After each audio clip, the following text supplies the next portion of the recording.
ಬಳ್ಳಾರಿ ಗ್ರಾಮೀಣನಿಂದ ಜನಸೇವೆನೇ ಜನಾರ್ದನ ಸೇವೆ. ಸೋಲಲಿ ಗೆಲಲಿ 24 ತಾಸು, ಅದರಲ್ಲಿ 7 ತಾಸು ಅಷ್ಟೇ ನಾನು ಮಲಗುವುದು, ಉಳ್ಕಿ ತಾಸಿನಲ್ಲಿ ಜನಸೇವೆನೇ ನನ್ನ ಜನಾರ್ದನ ಸೇವೆ ಅನ್ಕೊಂಡಿರ್ತಕ್ಕಂಥ ನಗುಮುಖದ ಒಡೆಯ, ಹಸಮುಖದ ಸರದಾರ ಮತ್ತು ಕ್ಷೇತ್ರ ಜನತೆಯ ಪ್ರೀತಿ ವಿಶ್ವಾಸ ಗೆದ್ದಿರ್ತಕ್ಕಂಥ ಮಾನ್ಯ ಶ್ರೀ ಬಿ ಶ್ರೀರಾಮುಲು ಅವರು ನಮ್ಮ ಜೊತೆ ಇದ್ದಾರೆ. ಬನ್ನಿ ವೀಕ್ಷಕರೇ, ಅವ್ರ ಜೊತೆ ಮಾತನಾಡೋಣ, ಈ ಸಂದರ್ಶನ ಜರ್ನಿಯನ್ನು ಪ್ರಾರಂಭ ಮಾಡೋಣ.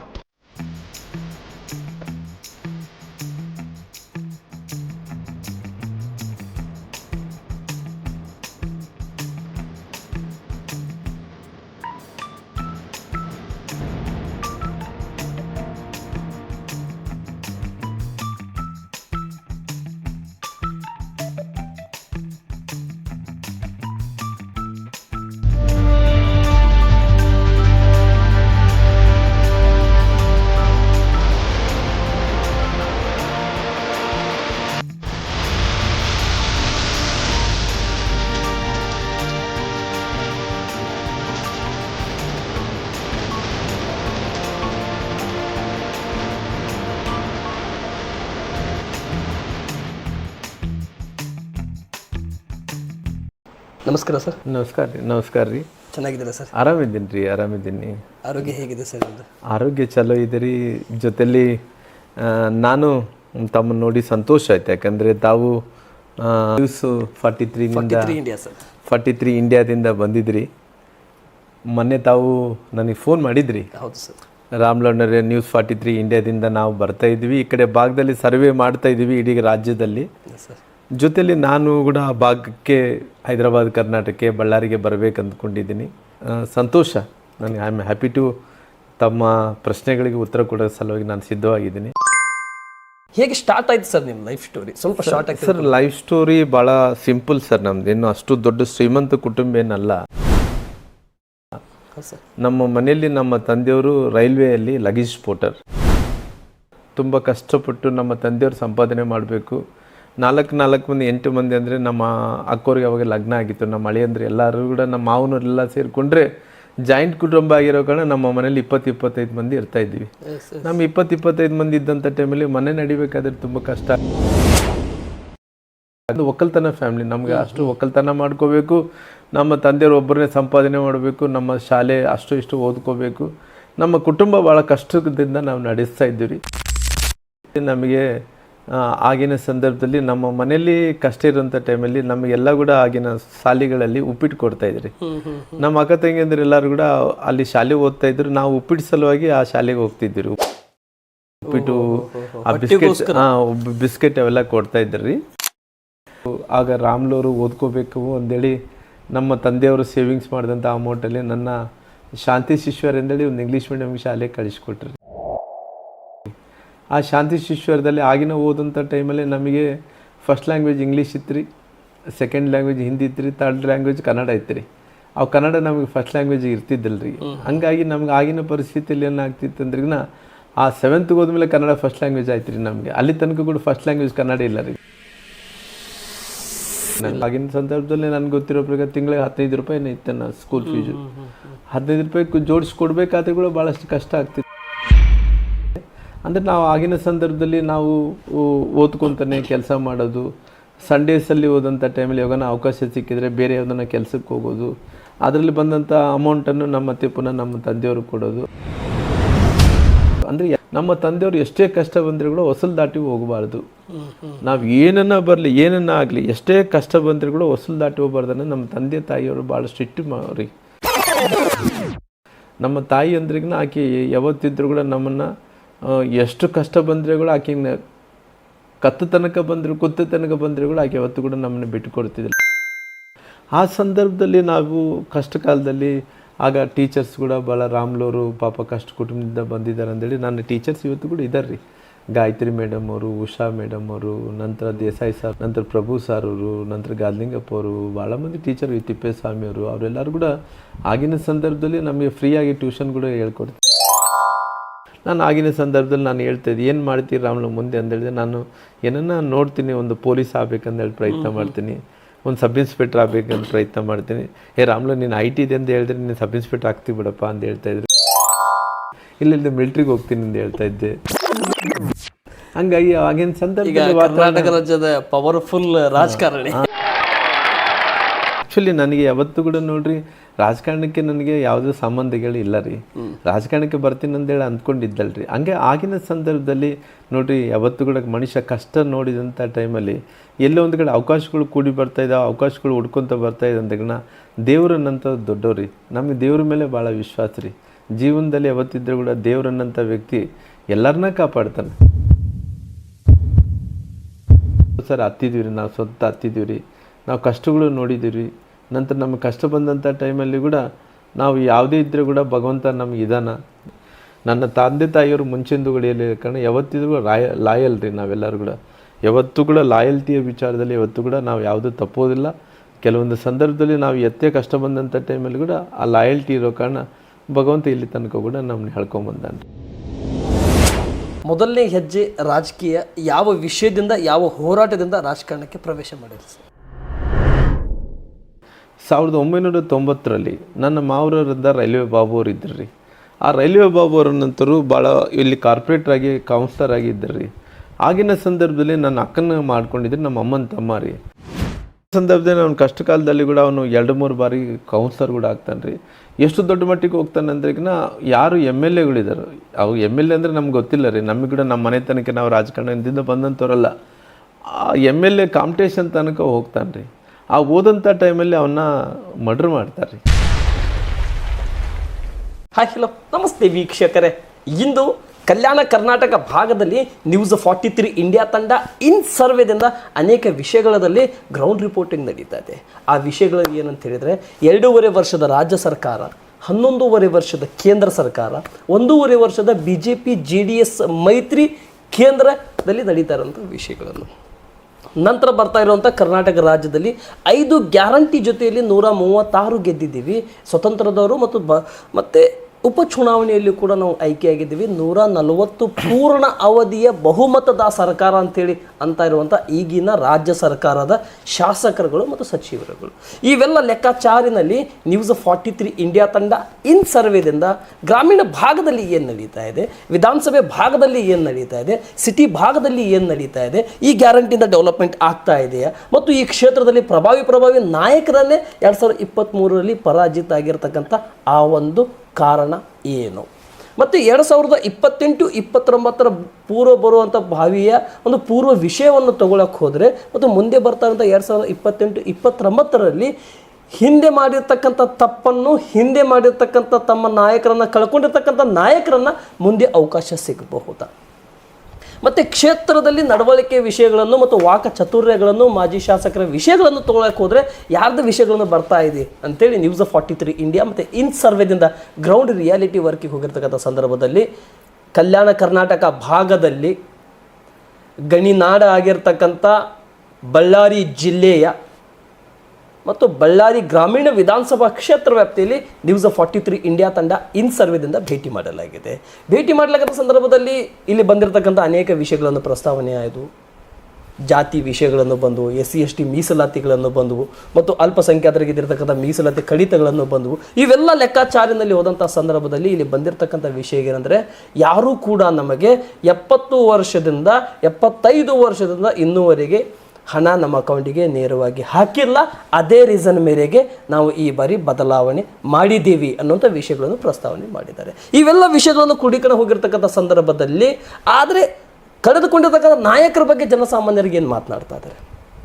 ಈಗ ನಾನು ಮಾತನಾಡ್ಲಿಕ್ಕೆ ಹೋಗ್ತಂಥ ವ್ಯಕ್ತಿ ಮತ್ತಾರೂ ಅಲ್ಲ, ಮಾಜಿ ಸಾರಿಗೆ ಸಚಿವರಾಗಿರ್ತಕ್ಕಂಥವರು, BSR ಕಾಂಗ್ರೆಸ್ ಪಕ್ಷ ಕಟ್ಟಿರ್ತಕ್ಕಂಥವರು ಮತ್ತು ಮೊಳಕಾಲ್ಮೂರಿನ ಮಾಜಿ ಶಾಸಕರು, ಬಾದಾಮಿಯಿಂದ ಡಿಫಿಡೇಟ್ ಆಗಿರ್ತಕ್ಕಂಥವರು, ಮತ್ತು ಬಳ್ಳಾರಿ ಗ್ರಾಮೀಣನಿಂದ ಜನಸೇವೆನೇ ಜನಾರ್ದನ ಸೇವೆ, ಸೋಲಲಿ ಗೆಲ್ಲಲಿ 24 ತಾಸು, ಅದರಲ್ಲಿ 7 ತಾಸು ಅಷ್ಟೇ ನಾನು ಮಲಗುವುದು, ಉಳ್ಕಿ ತಾಸಿನಲ್ಲಿ ಜನಸೇವೆನೇ ನನ್ನ ಜನಾರ್ದನ ಸೇವೆ ಅಂದ್ಕೊಂಡಿರ್ತಕ್ಕಂಥ ನಗುಮುಖದ ಒಡೆಯ, ಹಸಮುಖದ ಸರದಾರ ಮತ್ತು ಕ್ಷೇತ್ರ ಜನತೆಯ ಪ್ರೀತಿ ವಿಶ್ವಾಸ ಗೆದ್ದಿರ್ತಕ್ಕಂಥ ಮಾನ್ಯ ಶ್ರೀ B ಶ್ರೀರಾಮುಲು ನಮ್ಮ ಜೊತೆ ಇದ್ದಾರೆ. ಬನ್ನಿ ವೀಕ್ಷಕರೇ, ಅವ್ರ ಜೊತೆ ಮಾತನಾಡೋಣ, ಈ ಸಂದರ್ಶನ ಜರ್ನಿಯನ್ನು ಪ್ರಾರಂಭ ಮಾಡೋಣ. ನಮಸ್ಕಾರ ಸರ್. ನಮಸ್ಕಾರ ರೀ. ಚೆನ್ನಾಗಿದ್ದೀರಾ ಸರ್? ಆರಾಮಿದ್ದೀನಿ ರೀ, ಆರಾಮಿದ್ದೀನಿ. ಆರೋಗ್ಯ ಹೇಗಿದೆ ಸರ್? ಆರೋಗ್ಯ ಚಲೋ ಇದೆ ರೀ.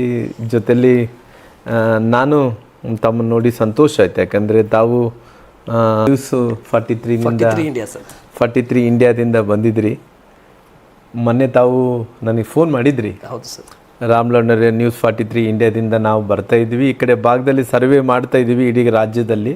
ಸರ್ ಜೊತೆಲಿ ನಾನು ಕೂಡ ಆ ಭಾಗಕ್ಕೆ ಹೈದರಾಬಾದ್, ಕರ್ನಾಟಕಕ್ಕೆ, ಬಳ್ಳಾರಿಗೆ ಬರಬೇಕು ಅಂದ್ಕೊಂಡಿದ್ದೀನಿ ನಾವು ಅಂದೇಳಿ ತಾವು ಹೇಳಿದ್ರಿ. Yes sir. ಹಂಗಾಗಿ ಬೇರೆ ಬೇರೆ ಕಾರಣಗಳಿಂದ ತಾವು 2 ದಿನದಿಂದ ಪ್ರವಾಸ ಮಾಡ್ತಾಯಿದ್ರಿ, ನಾನು ಕೂಡ ಸಿಕ್ಕಿಲ್ಲ.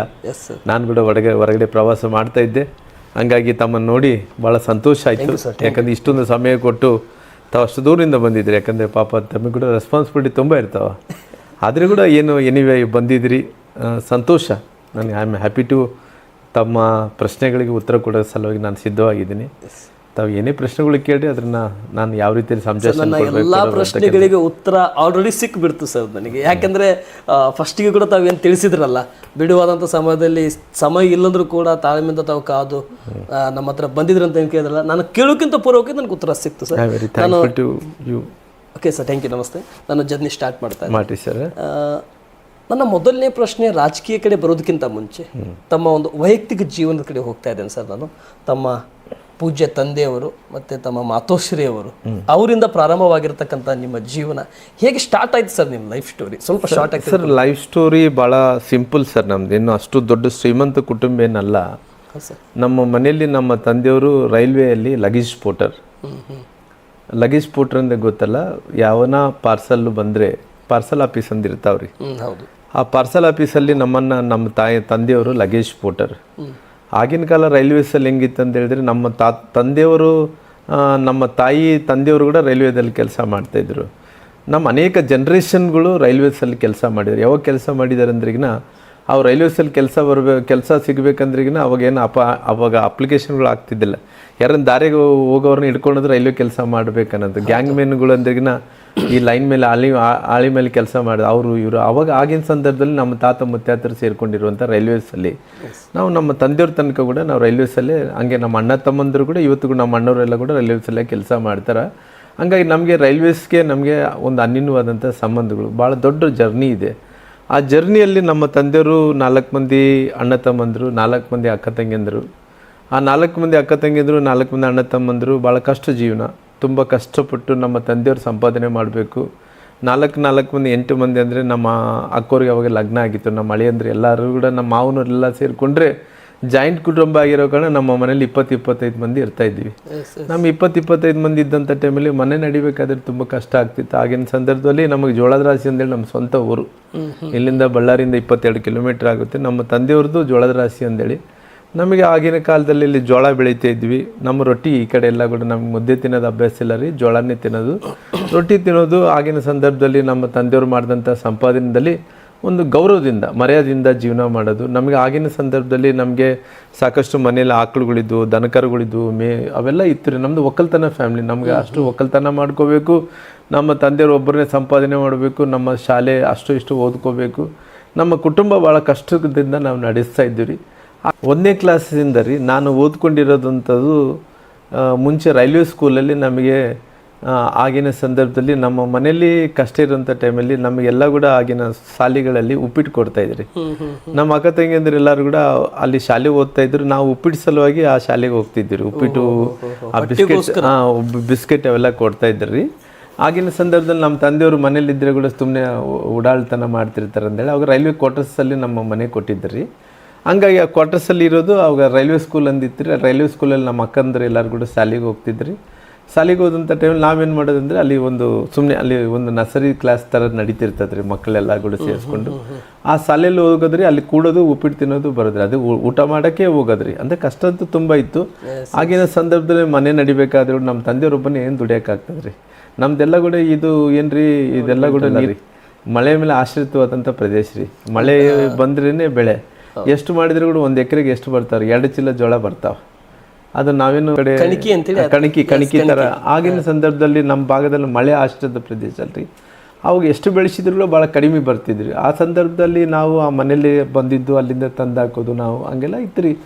ಆಗಿನ ಸಂದರ್ಭದಲ್ಲಿ ಆಗ ಕಷ್ಟದಲ್ಲಿದ್ದಂಥ ಟೈಮಲ್ಲಿ ಆಗ ನಮ್ಮ ತಂದೆಯವರು ರಾಮ್ಲವರು ಓದ್ಕೋಬೇಕು ಅಂದೇಳಿ ನಮ್ಮ ತಂದೆಯವರು ಸೇವಿಂಗ್ಸ್ ಮಾಡಿದಂಥ ಅಮೌಂಟಲ್ಲಿ ನನ್ನ ಶಾಂತಿ ಶಿಶ್ವರ್ ಅಂದೇಳಿ ಒಂದು ಇಂಗ್ಲೀಷ್ ಮೀಡಿಯಮ್ ಶಾಲೆಗೆ ಕಳಿಸ್ಕೊಟ್ರಿ. ಆ ಶಾಂತಿ ಶಿಶ್ವರದಲ್ಲಿ ಆಗಿನ ಓದಂಥ ಟೈಮಲ್ಲಿ ನಮಗೆ ಫಸ್ಟ್ ಲ್ಯಾಂಗ್ವೇಜ್ ಇಂಗ್ಲೀಷ್ ಇತ್ತು ರೀ, ಸೆಕೆಂಡ್ ಲ್ಯಾಂಗ್ವೇಜ್ ಹಿಂದಿ ಇತ್ತು ರೀ, ಥರ್ಡ್ ಲ್ಯಾಂಗ್ವೇಜ್ ಕನ್ನಡ ಇತ್ತು ರೀ. ಅವು ಕನ್ನಡ ನಮಗೆ ಫಸ್ಟ್ ಲ್ಯಾಂಗ್ವೇಜ್ ಇರ್ತಿದ್ದಿಲ್ಲ ರೀ.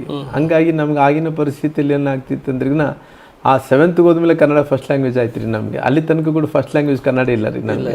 ಫಸ್ಟ್ ಲ್ಯಾಂಗ್ವೇಜ್ ಇಂಗ್ಲೀಷ್ ಇತ್ತು, ಸೆಕೆಂಡ್ ಲ್ಯಾಂಗ್ವೇಜ್ ಹಿಂದಿ ಇತ್ತು ರೀ, ಥರ್ಡ್ ಲ್ಯಾಂಗ್ವೇಜು ನಮಗೆ ಕನ್ನಡ ಆಗ್ತಿತ್ತು ರೀ. ಆಮೇಲೆ 7th ಆದ ತಕ್ಷಣ ಫಸ್ಟ್ ಲ್ಯಾಂಗ್ವೇಜ್ ಕನ್ನಡ ಬಂತು ರೀ. ಆ ಫಸ್ಟ್ ಲ್ಯಾಂಗ್ವೇಜ್ ಕನ್ನಡ ಕಲೆ ಒಳಗಡೆ ನಾವು ಆಲ್ರೆಡಿ ನಾವು ಬೇರೆ ಓಡಾಳ್ತನ ಮಾಡೋದು ಕಲ್ತ್ಬಿಟ್ಟಿದ್ದೀವಿ ರೀ. ಹಂಗಾಗಿ ನಮಗೆ ಪರಿಸ್ಥಿತಿ ಏನಾಗ್ತಿತ್ತು ಅಂದ್ರೆ ಎಜುಕೇಷನ್ ಮೇಲೆ ಫ್ಯಾಮ್ಲಿಯಲ್ಲಿದ್ದಂಥ ಕಷ್ಟಗಳಲ್ಲಿ ಎಜುಕೇಷನ್ ಮೇಲೆ ಕಾನ್ಸಂಟ್ರೇಷನ್ ಮಾಡೋಕ್ಕಾಗಲ್ಲ ರೀ. ಅವಾಗ ಏನು ಮಾಡಬೇಕು, ದುಡಿಬೇಕಂದ್ರಿಗಿನ ಅಲ್ಲಿ ಎಲ್ಲನೂ ಕೆಲ್ಸಕ್ಕೆ ಹೋಗ್ಬೇಕಂದ್ರೆ ಎಜುಕೇಷನ್ ಬಿಡಬೇಕಾಗ್ತಿತ್ತು ರೀ. ಮನೆ ದೊಡ್ಡ ಕುಟುಂಬ ರೀ, ಆ ಮನೆ ಸಾಗಿಸ್ಬೇಕಾಗ್ತಿತ್ತು. ಅವಾಗೆಲ್ಲ ನಮ್ಮ ಅಣ್ಣ ತಮ್ಮಂದ್ರು ನಾವು ಎಷ್ಟು ಕೆಲಸ ಮಾಡಿದ್ರು ಕೂಡ ಅವಾಗ ದುಡಿಯೋದು ಕಡಿಮೆ, ಖರ್ಚಾಗೋದು ಕಡಿಮೆ ಆದರೂ ಕೂಡ ಅದರಲ್ಲಿ ಹೆಂಗೋ ಒಂದು ಮಾಡಿಕೊಂಡು ಜೀವನ ಮಾಡ್ಕೊಂಬರ್ತಿದ್ವಿ. ನಂತರ ದಿನಗಳಲ್ಲಿ ನನಗೆ ಶಾಲೆಗೆ ಕಳಿಸ್ಕೊಟ್ರಿ. ನಾನು 1ನೇ ತರಗತಿಯಿಂದ ಅಪ್ ಟು 7th ಸ್ಟ್ಯಾಂಡರ್ಡ್ ತನಕ ಕೂಡ ಶಾಂತಿ ಶಿಶ್ವರ ಶಾಲೆ ಅಂತೇಳಿ ಇಲ್ಲಿ ನಮ್ಮ ಪಾರ್ವತಿ ನಗರದಲ್ಲಿತ್ತು, ಅಲ್ಲಿ ಶಾಲೆ ಓದ್ಕೊಂಡಿರಿ. ಅಲ್ಲಿ ಓದ್ಕೊಂಡಂಥ ಟೈಮಲ್ಲಿ ಕೂಡ ತಿಂಗಳಾದರೆ ನಮ್ಮ ಕುಟುಂಬದಲ್ಲಿ ಸಂಬಳ ಕಟ್ಟಬೇಕು. ಆಗಿನ ಸಂದರ್ಭದಲ್ಲಿ ನನಗೆ ಗೊತ್ತಿರೋ ಪ್ರಕಾರ ತಿಂಗಳಿಗೆ 15 ರೂಪಾಯಿನೇ ಇತ್ತು ನನ್ನ ಸ್ಕೂಲ್ ಫೀಸು.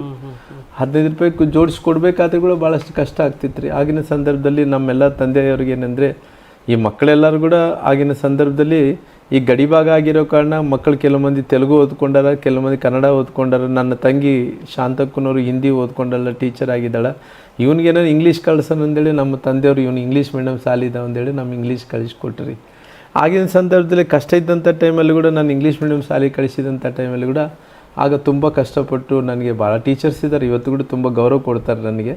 ಅಂದರೆ ನಾವು ಆಗಿನ ಸಂದರ್ಭದಲ್ಲಿ ನಾವು ಓದ್ಕೊತಾನೆ ಕೆಲಸ ಮಾಡೋದು, ಸಂಡೇಸಲ್ಲಿ ಹೋದಂಥ ಟೈಮಲ್ಲಿ ಯಾವಾಗ ಅವಕಾಶ ಸಿಕ್ಕಿದರೆ ಬೇರೆ ಯಾವುದನ್ನ ಕೆಲಸಕ್ಕೆ ಹೋಗೋದು, ಅದರಲ್ಲಿ ಬಂದಂಥ ಅಮೌಂಟನ್ನು ಮತ್ತೆ ಪುನಃ ನಮ್ಮ ತಂದೆಯವರು ಕೊಡೋದು. ಅಂದರೆ ಎಲ್ಲರೂ ಸೇರಿಕೊಂಡು ಒಂಥರ ಏನಂದರೆ ಬಂದಂಥ ಹಣದಲ್ಲಿ ತಿಂಗಳ ಎಷ್ಟು ಬರುತ್ತಾನೆ ಅದರಲ್ಲೇ ನಾವು ಜೀವನ ಮಾಡೋಂಥ ಭಾಳ ಗೌರವದಂಥ ಕುಟುಂಬಗಳು ರೀ ನಮ್ದು. ಏನಂದರೆ ಒಕ್ಕಲ್ತನದಲ್ಲಿ ಸ್ವಲ್ಪ ರೊಕ್ಕ ಬರ್ತಿತ್ತು. ನಮ್ಮ ತಂದೆಯವರು ತಾಯಿಯವರು ಅವಾಗ ವರ್ಷಕ್ಕೆ ಒಂದು ಸಾರಿ ಬೆಳೆ ಬರ್ತಾಯಿತ್ತು. ಆ ಬೆಳೆ ಬಂದಂಥ ಟೈಮಲ್ಲಿ ಕೂಡ ಆ ಮನೆ ಖರ್ಚಿಗೆ ಅದು ಇದು ಹಿಡ್ಕೊತಾ ಇದ್ದರು. ಸ್ವಲ್ಪ ನಮ್ಮ ಹತ್ರ ಆಕಳುಗಳು ಎಮ್ಮೆಗಳು ಇದ್ದವು. ಆಗಿನ ಸಂದರ್ಭದಲ್ಲಿ ಆ ಹಾಲು ಕೂಡ ನಾವು ಮಾರಾಟ ಮಾಡ್ತಿದ್ವಿ. ಹಂಗಾಗಿ ನಾವು ತುಂಬ ಕಷ್ಟಪಟ್ಟು ನಮ್ಮ ತಂದೆಯವರು ಎಷ್ಟೇ ಕಷ್ಟ ಬಂದರೆ ಕೂಡ ಹೊಸಲು ದಾಟಿ ಹೋಗಬಾರ್ದು. ನಾವು ಏನನ್ನ ಬರಲಿ ಏನನ್ನ ಆಗಲಿ ಎಷ್ಟೇ ಕಷ್ಟ ಬಂದರೆ ಕೂಡ ಹೊಸಲು ದಾಟಿ ಹೋಗ್ಬಾರ್ದನ್ನ ನಮ್ಮ ತಂದೆ ತಾಯಿಯವರು ಭಾಳ ಸ್ಟ್ರಿಕ್ಟ್ ಮಾಡಿ. ನಮ್ಮ ತಾಯಿ ಅಂದ್ರಿಗಿನ ಆಕೆ ಯಾವತ್ತಿದ್ರು ಕೂಡ ನಮ್ಮನ್ನು ಎಷ್ಟು ಕಷ್ಟ ಬಂದರೆ ಕೂಡ ಆಕೆನ ಕತ್ತು ತನಕ ಬಂದರು ಕುತ್ತು ತನಕ ಬಂದರೆ ಕೂಡ ಆಕೆ ಯಾವತ್ತು ಕೂಡ ನಮ್ಮನ್ನು ಬಿಟ್ಟು ಕೊಡ್ತಿದ್ದಿಲ್ಲ. ನಮ್ಮ ತಂದೆ ತಾಯಿ ಆ ರೀತಿ ಬೆಳೆಸ್ಕೊಂಡು ಬಂದಿದ್ರೆ ಯಾರ ಹತ್ರ ಹೋಗಿ ನೀವು ತಲೆ ಬಾಗಬಾರ್ದು, ಯಾರ ಹತ್ರ ಕೈ ಚಾಚಬಾರ್ದು, ನೀವು ಚೆನ್ನಾಗಿ ಓದಬೇಕು, ನಿಮ್ಮ ಕಾಲ ಮೇಲೆ ನೀವು ನಿಲ್ಲಬೇಕು ಅನ್ನೋಂಥ ನಮ್ಮ ತಾಯಿ ಒಂಥರ ಸೆಂಟಿಮೆಂಟಲ್ ಹೆಣ್ಮಗಳ್ರಿ. ಹಂಗಾಗಿ ಆ ಮಾರ್ಗದರ್ಶನದಲ್ಲಿ ನಾವು ಹಂಗೆ ಮುಂದುವರಿತಿದ್ರಿ. ಆಗಿನ ಸಂದರ್ಭದಲ್ಲಿ ಕಷ್ಟಗಳು ಹಂಗೆ ಇತ್ತು, ನಮ್ಮ ದುಡಿಯೋದು ಕಡಿಮೆ ಇತ್ತು, ನಮ್ಮ ಖರ್ಚು ಜಾಸ್ತಿ ಆಗೋಂಥ ಟೈಮಲ್ಲಿ ಕೂಡ ಆಗಿನ ಸಂದರ್ಭದಲ್ಲಿ ನಾನು ಸ್ಕೂಲಲ್ಲಿ ಓದೋಂಥ ಟೈಮಲ್ಲಿ ಕೂಡ ಓದು ಅಷ್ಟು ಇಷ್ಟು ಅಂದರೆ ಪೂರ್ಣ ಪ್ರಮಾಣದಿಂದ ಓದಿದ್ದೀವಿ. ಸಕ್ಸಸ್ಫುಲ್ಲಾಗಿ I am not a reader, I am not a ಅಂದರೆ ಅನ್ನೋದಕ್ಕಿಂತ ಒಟ್ಟು ನಾವು ವಿದ್ಯಾಭ್ಯಾಸ ಜೊತೆಲಿ ಕಷ್ಟಗಳನ್ನು ಪಡ್ಕೊಂಡು ಆ ಕಷ್ಟಗಳ ಜೊತೆಯಲ್ಲಿ ಕೂಡ ನಮ್ಮ ಬದುಕನ್ನು ನಾವು ಹುಡ್ಕೊಂಡು ಹೋದಂತಾರೆ ರೀ. ನಾವು ಬದುಕನ್ನು ನಾವು ಹುಡ್ಕೋಬೇಕಂದ್ರೆ ಕಷ್ಟಪಡಬೇಕು, ವಿದ್ಯೆ ಕಲಿಬೇಕು, ವಿದ್ಯೆ ಜೊತೆಲಿ ನಮ್ಮ ಬದುಕು ಕೂಡ ನಾವು ಕಟ್ಕೋಬೇಕಲ್ಲ ರೀ. ಆ ಸಂದರ್ಭದಲ್ಲಿ ನಾವು ಕಷ್ಟ ಕಾಲದಲ್ಲಿ ಆಗ ಟೀಚರ್ಸ್ ಕೂಡ ಭಾಳ ರಾಮ್ಲವರು ಪಾಪ ಕಷ್ಟ ಕುಟುಂಬದಿಂದ ಬಂದಿದ್ದಾರೆ ಅಂದೇಳಿ ನನ್ನ ಟೀಚರ್ಸ್ ಇವತ್ತು ಕೂಡ ಇದ್ದಾರೆ ರೀ. ಗಾಯತ್ರಿ ಮೇಡಮ್ ಅವರು, ಉಷಾ ಮೇಡಮ್ ಅವರು, ನಂತರ ದೇಸಾಯಿ ಸರ್, ನಂತರ ಪ್ರಭು ಸರ್ ಅವರು, ನಂತರ ಗಾದ್ಲಿಂಗಪ್ಪ ಅವರು, ಭಾಳ ಮಂದಿ ಟೀಚರ್ ತಿಪ್ಪೇಸ್ವಾಮಿ ಅವರು, ಅವರೆಲ್ಲರೂ ಕೂಡ ಆಗಿನ ಸಂದರ್ಭದಲ್ಲಿ ನಮಗೆ ಫ್ರೀಯಾಗಿ ಟ್ಯೂಷನ್ ಕೂಡ ಹೇಳ್ಕೊಡ್ತಾರೆ. ಪಾಪ ಸರ್ಕಾರಿ ಶಾಲೆಯಲ್ಲಿ ಇದು ಶಾಂತಿ ಶಿಶು ಸ್ಕೂಲಲ್ಲಿ ಆಗಿರ್ಬೋದು, ಬೇರೆ ಕಾಲೇಜ್ಗೆ ಹೋದಂಥ ಟೈಮಲ್ಲಿ ಕೂಡ ಪ್ರೈಮರಿ ಟೀಚರ್ಸ್ ಎಲ್ಲರೂ ಕೂಡ ನನಗೆ ಆಗಿನ ಸಂದರ್ಭದಲ್ಲಿ ರಾಮ್ಲವ್ರು ಕಷ್ಟದಲ್ಲಿದ್ದಾರೆ ಅಂದೇಳಿ ಅವತ್ತಿನ ಸಂದರ್ಭದಲ್ಲಿ ಕೂಡ ಬೇರೆ ಮಕ್ಕಳ ಹತ್ರ ಟ್ಯೂಷನ್ ಫೀಸ್ ತೊಗೊತಿದ್ದಾರಲ್ಲ, ನಮ್ಮ ಹತ್ರ ಯಾರ ಹತ್ರ ಕೂಡ ತೊಗೊತಿದ್ದಿಲ್ಲ ರೀ. ಹಂಗಾಗಿ ನಮಗೆ ಅವತ್ತಿನಿಂದ ಕೂಡ ಭಾಳ ಫ್ರೀಯಾಗಿ ಪ್ರೀತಿಯಿಂದ ನಾನು ಕೂಡ ಅವ್ರಿಗೆ ಸಂಡೇ ಆದರೆ ಅವ್ರ ಮನೆ ಅಲ್ಲಿ ಏನ ಸಣ್ಣ ಪುಟ್ಟ ಕೆಲಸ ಇದ್ದರೆ ಕೂಡ ಅಂದರೆ ಆಗಿನ ಪರಿಸ್ಥಿತಿ ಹಂಗೆ ಅಲ್ಲ ನೋಡಿ. ಟೀಚರ್ಸ್ ಹತ್ರ ನಾವು ಓದು ಕಲಿತಿದ್ದು ಅಂದರೆ ಟೀಚರ್ಸ್ಗಳು ಕೆಲವೊಂದು ಸಂದರ್ಭದಲ್ಲಿ ಅವರು ನಮಗೆ ಯಾವುದೇ ರೀತಿಯಲ್ಲಿ ಅಪೇಕ್ಷೆ ಇಲ್ಲಾರ್ದಂತೆ ಟ್ಯೂಷನ್ ಹೇಳ್ಕೊಡ್ತಾರೆ. ನಮಗೇನೋ ಕಷ್ಟ ಬಂದಂಥ ಟೈಮಲ್ಲಿ ನಾವು ಕೈ ಹಿಡ್ಕೊತಾರೆ. ಅವ್ರದ್ದು ಏನನ್ನ ಕೆಲಸ ಇದ್ರೂ ಕೂಡ ನಾವು ಮನೇಲಿ ಕೆಲಸ ಮಾಡೋದ್ರಿ. ಅವ್ರ ಮನೆಯಲ್ಲಿ ಕೂಡ ಏನನ್ನ ಸಣ್ಣ ಪುಟ್ಟಿನ ರೇಷನ್ ತಂದು ಕೊಡು, ಅದಕ್ಕೆ ಹೋಯ್ ಬಾ ಇದಕ್ಕೆ ಹೋಯ್ ಬಾ ರಾಮ್ಲು ಅಂದ್ರಿನ ಹೋಗೋದು ಮಾಡೋದು. ಒಟ್ಟು ನಮ್ಗೇನು ರೀ ಅಂದರೆ ಒಂದು ಕುಟುಂಬ ಥರ ನಾವು ಭಾವಿಸ್ಕೊಂಡಂಥ, ಅಂದರೆ ನಾವು ಬೆಳೆದಿರೋದೇ ಜಾಯಿಂಟ್ ಫ್ಯಾಮಿಲಿಯಲ್ಲಿ ಬೆಳೆದಿವಿ ನೋಡಿರಿ.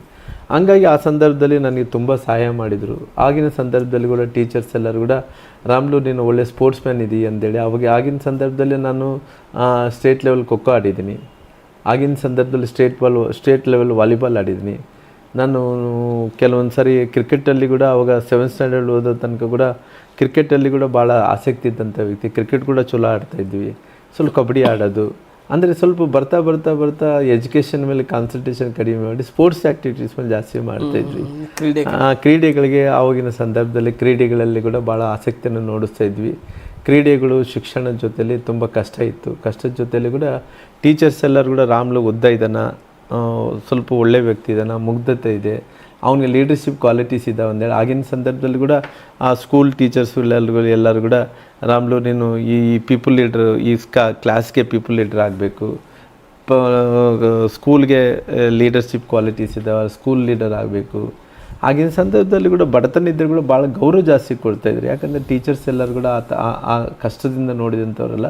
ನಾನು ಯಾವತ್ತೂ ಕೂಡ ನನ್ನ ಟೀಚರ್ಸ್ ಯಾವತ್ತೂ ಕೂಡ ನನ್ನ ರಾಮ್ಲು ಹತ್ರ ರೊಕ್ಕ ಐತೆ ಇಲ್ಲ ಗೊತ್ತಿಲ್ಲ, ಜಾತಿ ಐತೆ ಇಲ್ಲ ಗೊತ್ತಿಲ್ಲ, ಮತ್ತು ಇವನ ಹತ್ರ ಏನು ನೋಡಲಾರ್ದಂತೆ ದೇವ್ರ ಆಶೀರ್ವಾದದಿಂದ, ನನ್ನ ತಂದೆ ತಾಯಿಯವರ ಆಶೀರ್ವಾದದಿಂದ ಆವತ್ತಿನ ಸಂದರ್ಭದಲ್ಲಿ ನನಗೆ ಎಲ್ಲ ಗೌರವ, ಎಲ್ಲ ಸುಖ ಸಂತೋಷವನ್ನು ಕೊಟ್ಟು ಎಲ್ಲ ರೀತಿಯಲ್ಲೂ ಕೂಡ ನಾನು ಕಾಪಾಡ್ಕೊಂಡು ಬಂದಿದ್ದರು. ನಂತರ ದಿನಗಳಲ್ಲಿ ಕೂಡ ಆಗಿನ ಸಂದರ್ಭದಲ್ಲಿ ನಮ್ಮ ಶಾಂತಿ ಶಿಶು ಶಾಲೆ ಆದ ನಂತರ HS ಸ್ಕೂಲ್ ಅಂತೇಳಿ ಐತೆ, ಶೆಟ್ರ್ ಗುರುಸಂತಪ್ಪ ಹೈಸ್ಕೂಲ್ ಅಂತೇಳಿ. ಆ ಶೆಟ್ರ್ ಗುರುಸಂತಪ್ಪ ಹೈಸ್ಕೂಲಲ್ಲಿ 8ನೇ ಕ್ಲಾಸ್ ಓದಂಥ ಟೈಮಲ್ಲಿ 8, 9, 10ನೇ ತರಗತಿ ಅವತ್ತು ಕಾಲೇಜ್ ಕೂಡ ಅಲ್ಲಿತ್ತು. ಅಲ್ಲಿ ಓದಲಿಕ್ಕೆ ಆಗಲಿಲ್ಲ. ಹಂಗಾಗಿ 8, 9, 10ನೇ ಕ್ಲಾಸಲ್ಲಿ ಆಗಿನ ಸಂದರ್ಭದಲ್ಲಿ ನಾನು ಅಲ್ಲಿ ಓದ್ಕೊಂಡಂಥ ಟೈಮಲ್ಲಿ ಕೂಡ ಅಲ್ಲಿ ವಾಲಿಬಾಲು, ಕಬಡ್ಡಿ, ಖೋಖೋ ಅವೆಲ್ಲ 7th ಸ್ಟ್ಯಾಂಡರ್ಡ್ ತನಕ ನಾವು ಕಳಿಸಿದ್ದು ನೋಡಿರಿ. ಇಲ್ಲಿ ಬಂದ ತಕ್ಷಣ ನನಗೆ ಕೂಡ ರೆಸ್ಪಾನ್ಸಿಬಿಲಿಟಿ ತುಂಬ ಕೊಟ್ಟರು. ಆಗಿನ ಸಂದರ್ಭದಲ್ಲಿ ನಾನು NUCY ಇದೊಂದು ಆರ್ಗನೈಜೇಷನ್ ಇತ್ತು. ಆ ಆರ್ಗನೈಜೇಷನ್ಗಳ ಕೆಲಸ ಮಾಡಿದ್ದೆ. ಭಾರತ್ ಸ್ಕೌಟ್ಸ್ ಆ್ಯಂಡ್ ಗೈಡ್ಸಲ್ಲಿ ನಾನು ತುಂಬ ಕೆಲಸ ಮಾಡಿದ್ದೆ. NCC ಮಾಡಿದ್ದೀನಿ. ನಂತರ ಹೈಸ್ಕೂಲ್ ಬಂದ ನಂತರ ಮತ್ತು ಈ NCC ಕ್ಯಾಡರ್ದು ಅದೇನೋ ಅದಿದೆ, ಅದು ಮಾಡಿದ್ದೀನಿ. ನಂತರ ಸಾಕಷ್ಟು ಟ್ರೈನಿಂಗ್ ಕ್ಯಾಂಪ್ಗಳು ಕೂಡ ಸ್ಕೌಟ್ಸಿಂದ ಮಾಡೀನಿ ನಾನು.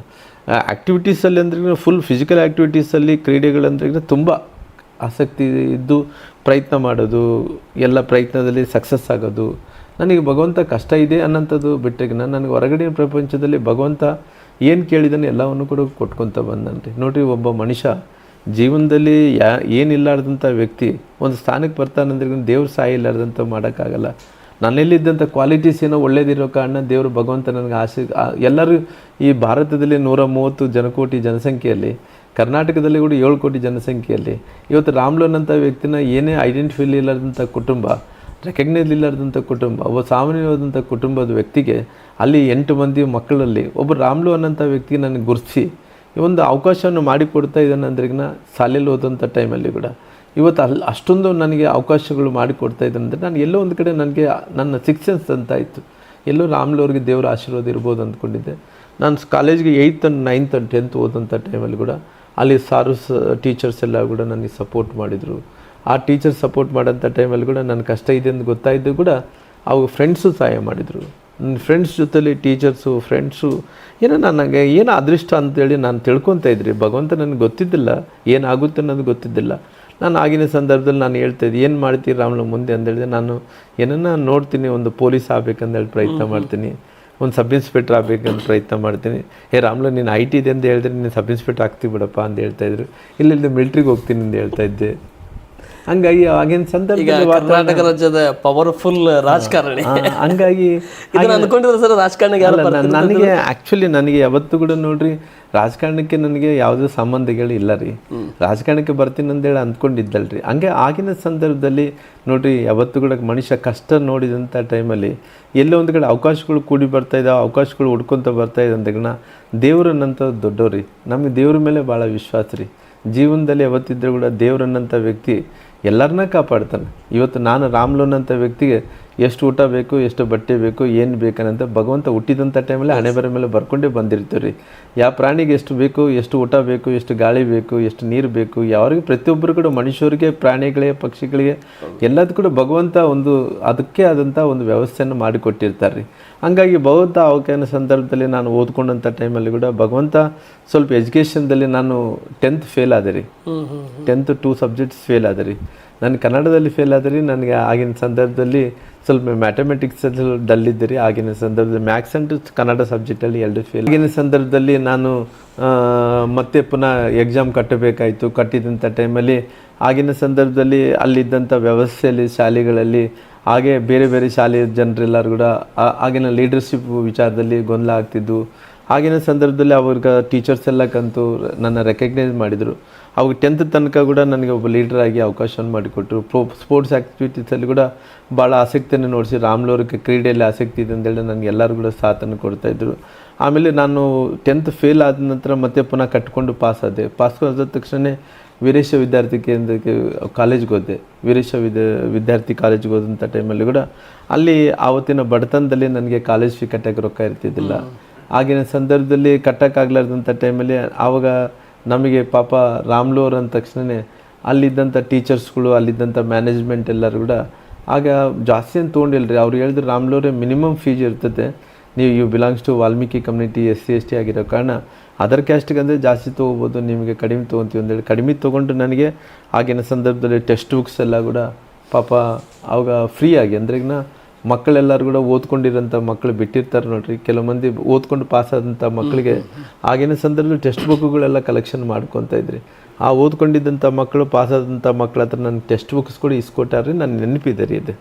ಆ ಟೆಕ್ಸ್ಟ್ ಬುಕ್ಸು ಕೊಟ್ಟಿದ್ದಂಥ ಟೈಮಲ್ಲಿ ಕೂಡ ಆ ಮಕ್ಕಳು ನನಗೆ ಕೊಟ್ಟು ಓದಿಸಿ ಪಾಪ ನನಗೆ ಫಸ್ಟ್ ಸ್ಟ್ಯಾಂಡರ್ಡು ಅಲ್ಲಿ ಓದ್ಕೊಂಡಿರಿ, ಸೆಕೆಂಡ್ ಸ್ಟ್ಯಾಂಡರ್ಡ್ ಕೂಡ ಅಲ್ಲಿ ಓದ್ಕೊಂಡಿರಿ. ಹಂಗಾಗಿ ನಂತರ ಮತ್ತೆ ಪುನಃ ನಾನು ಡಿಗ್ರಿ ಬೇರೆ ಕಡೆ ಕಟ್ಕೊಂಡಿರಿ, ಬೇರೆ ಕಡೆ ಕಟ್ಕೊಂಡು ಪಾಸಾದಿರಿ.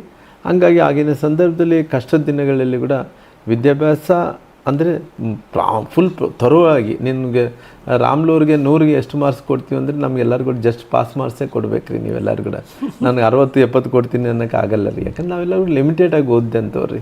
ಯಾಕಂದರೆ ನಾವು ಬೆಳೆದಿರೋದು ಹಂಗೆ ಬೆಳೆದಿ ನೋಡ್ರಿ, ಕಷ್ಟ ಜೀವನದಲ್ಲಿ ಮಾಡಿದ್ವಿ ನೋಡ್ರಿ.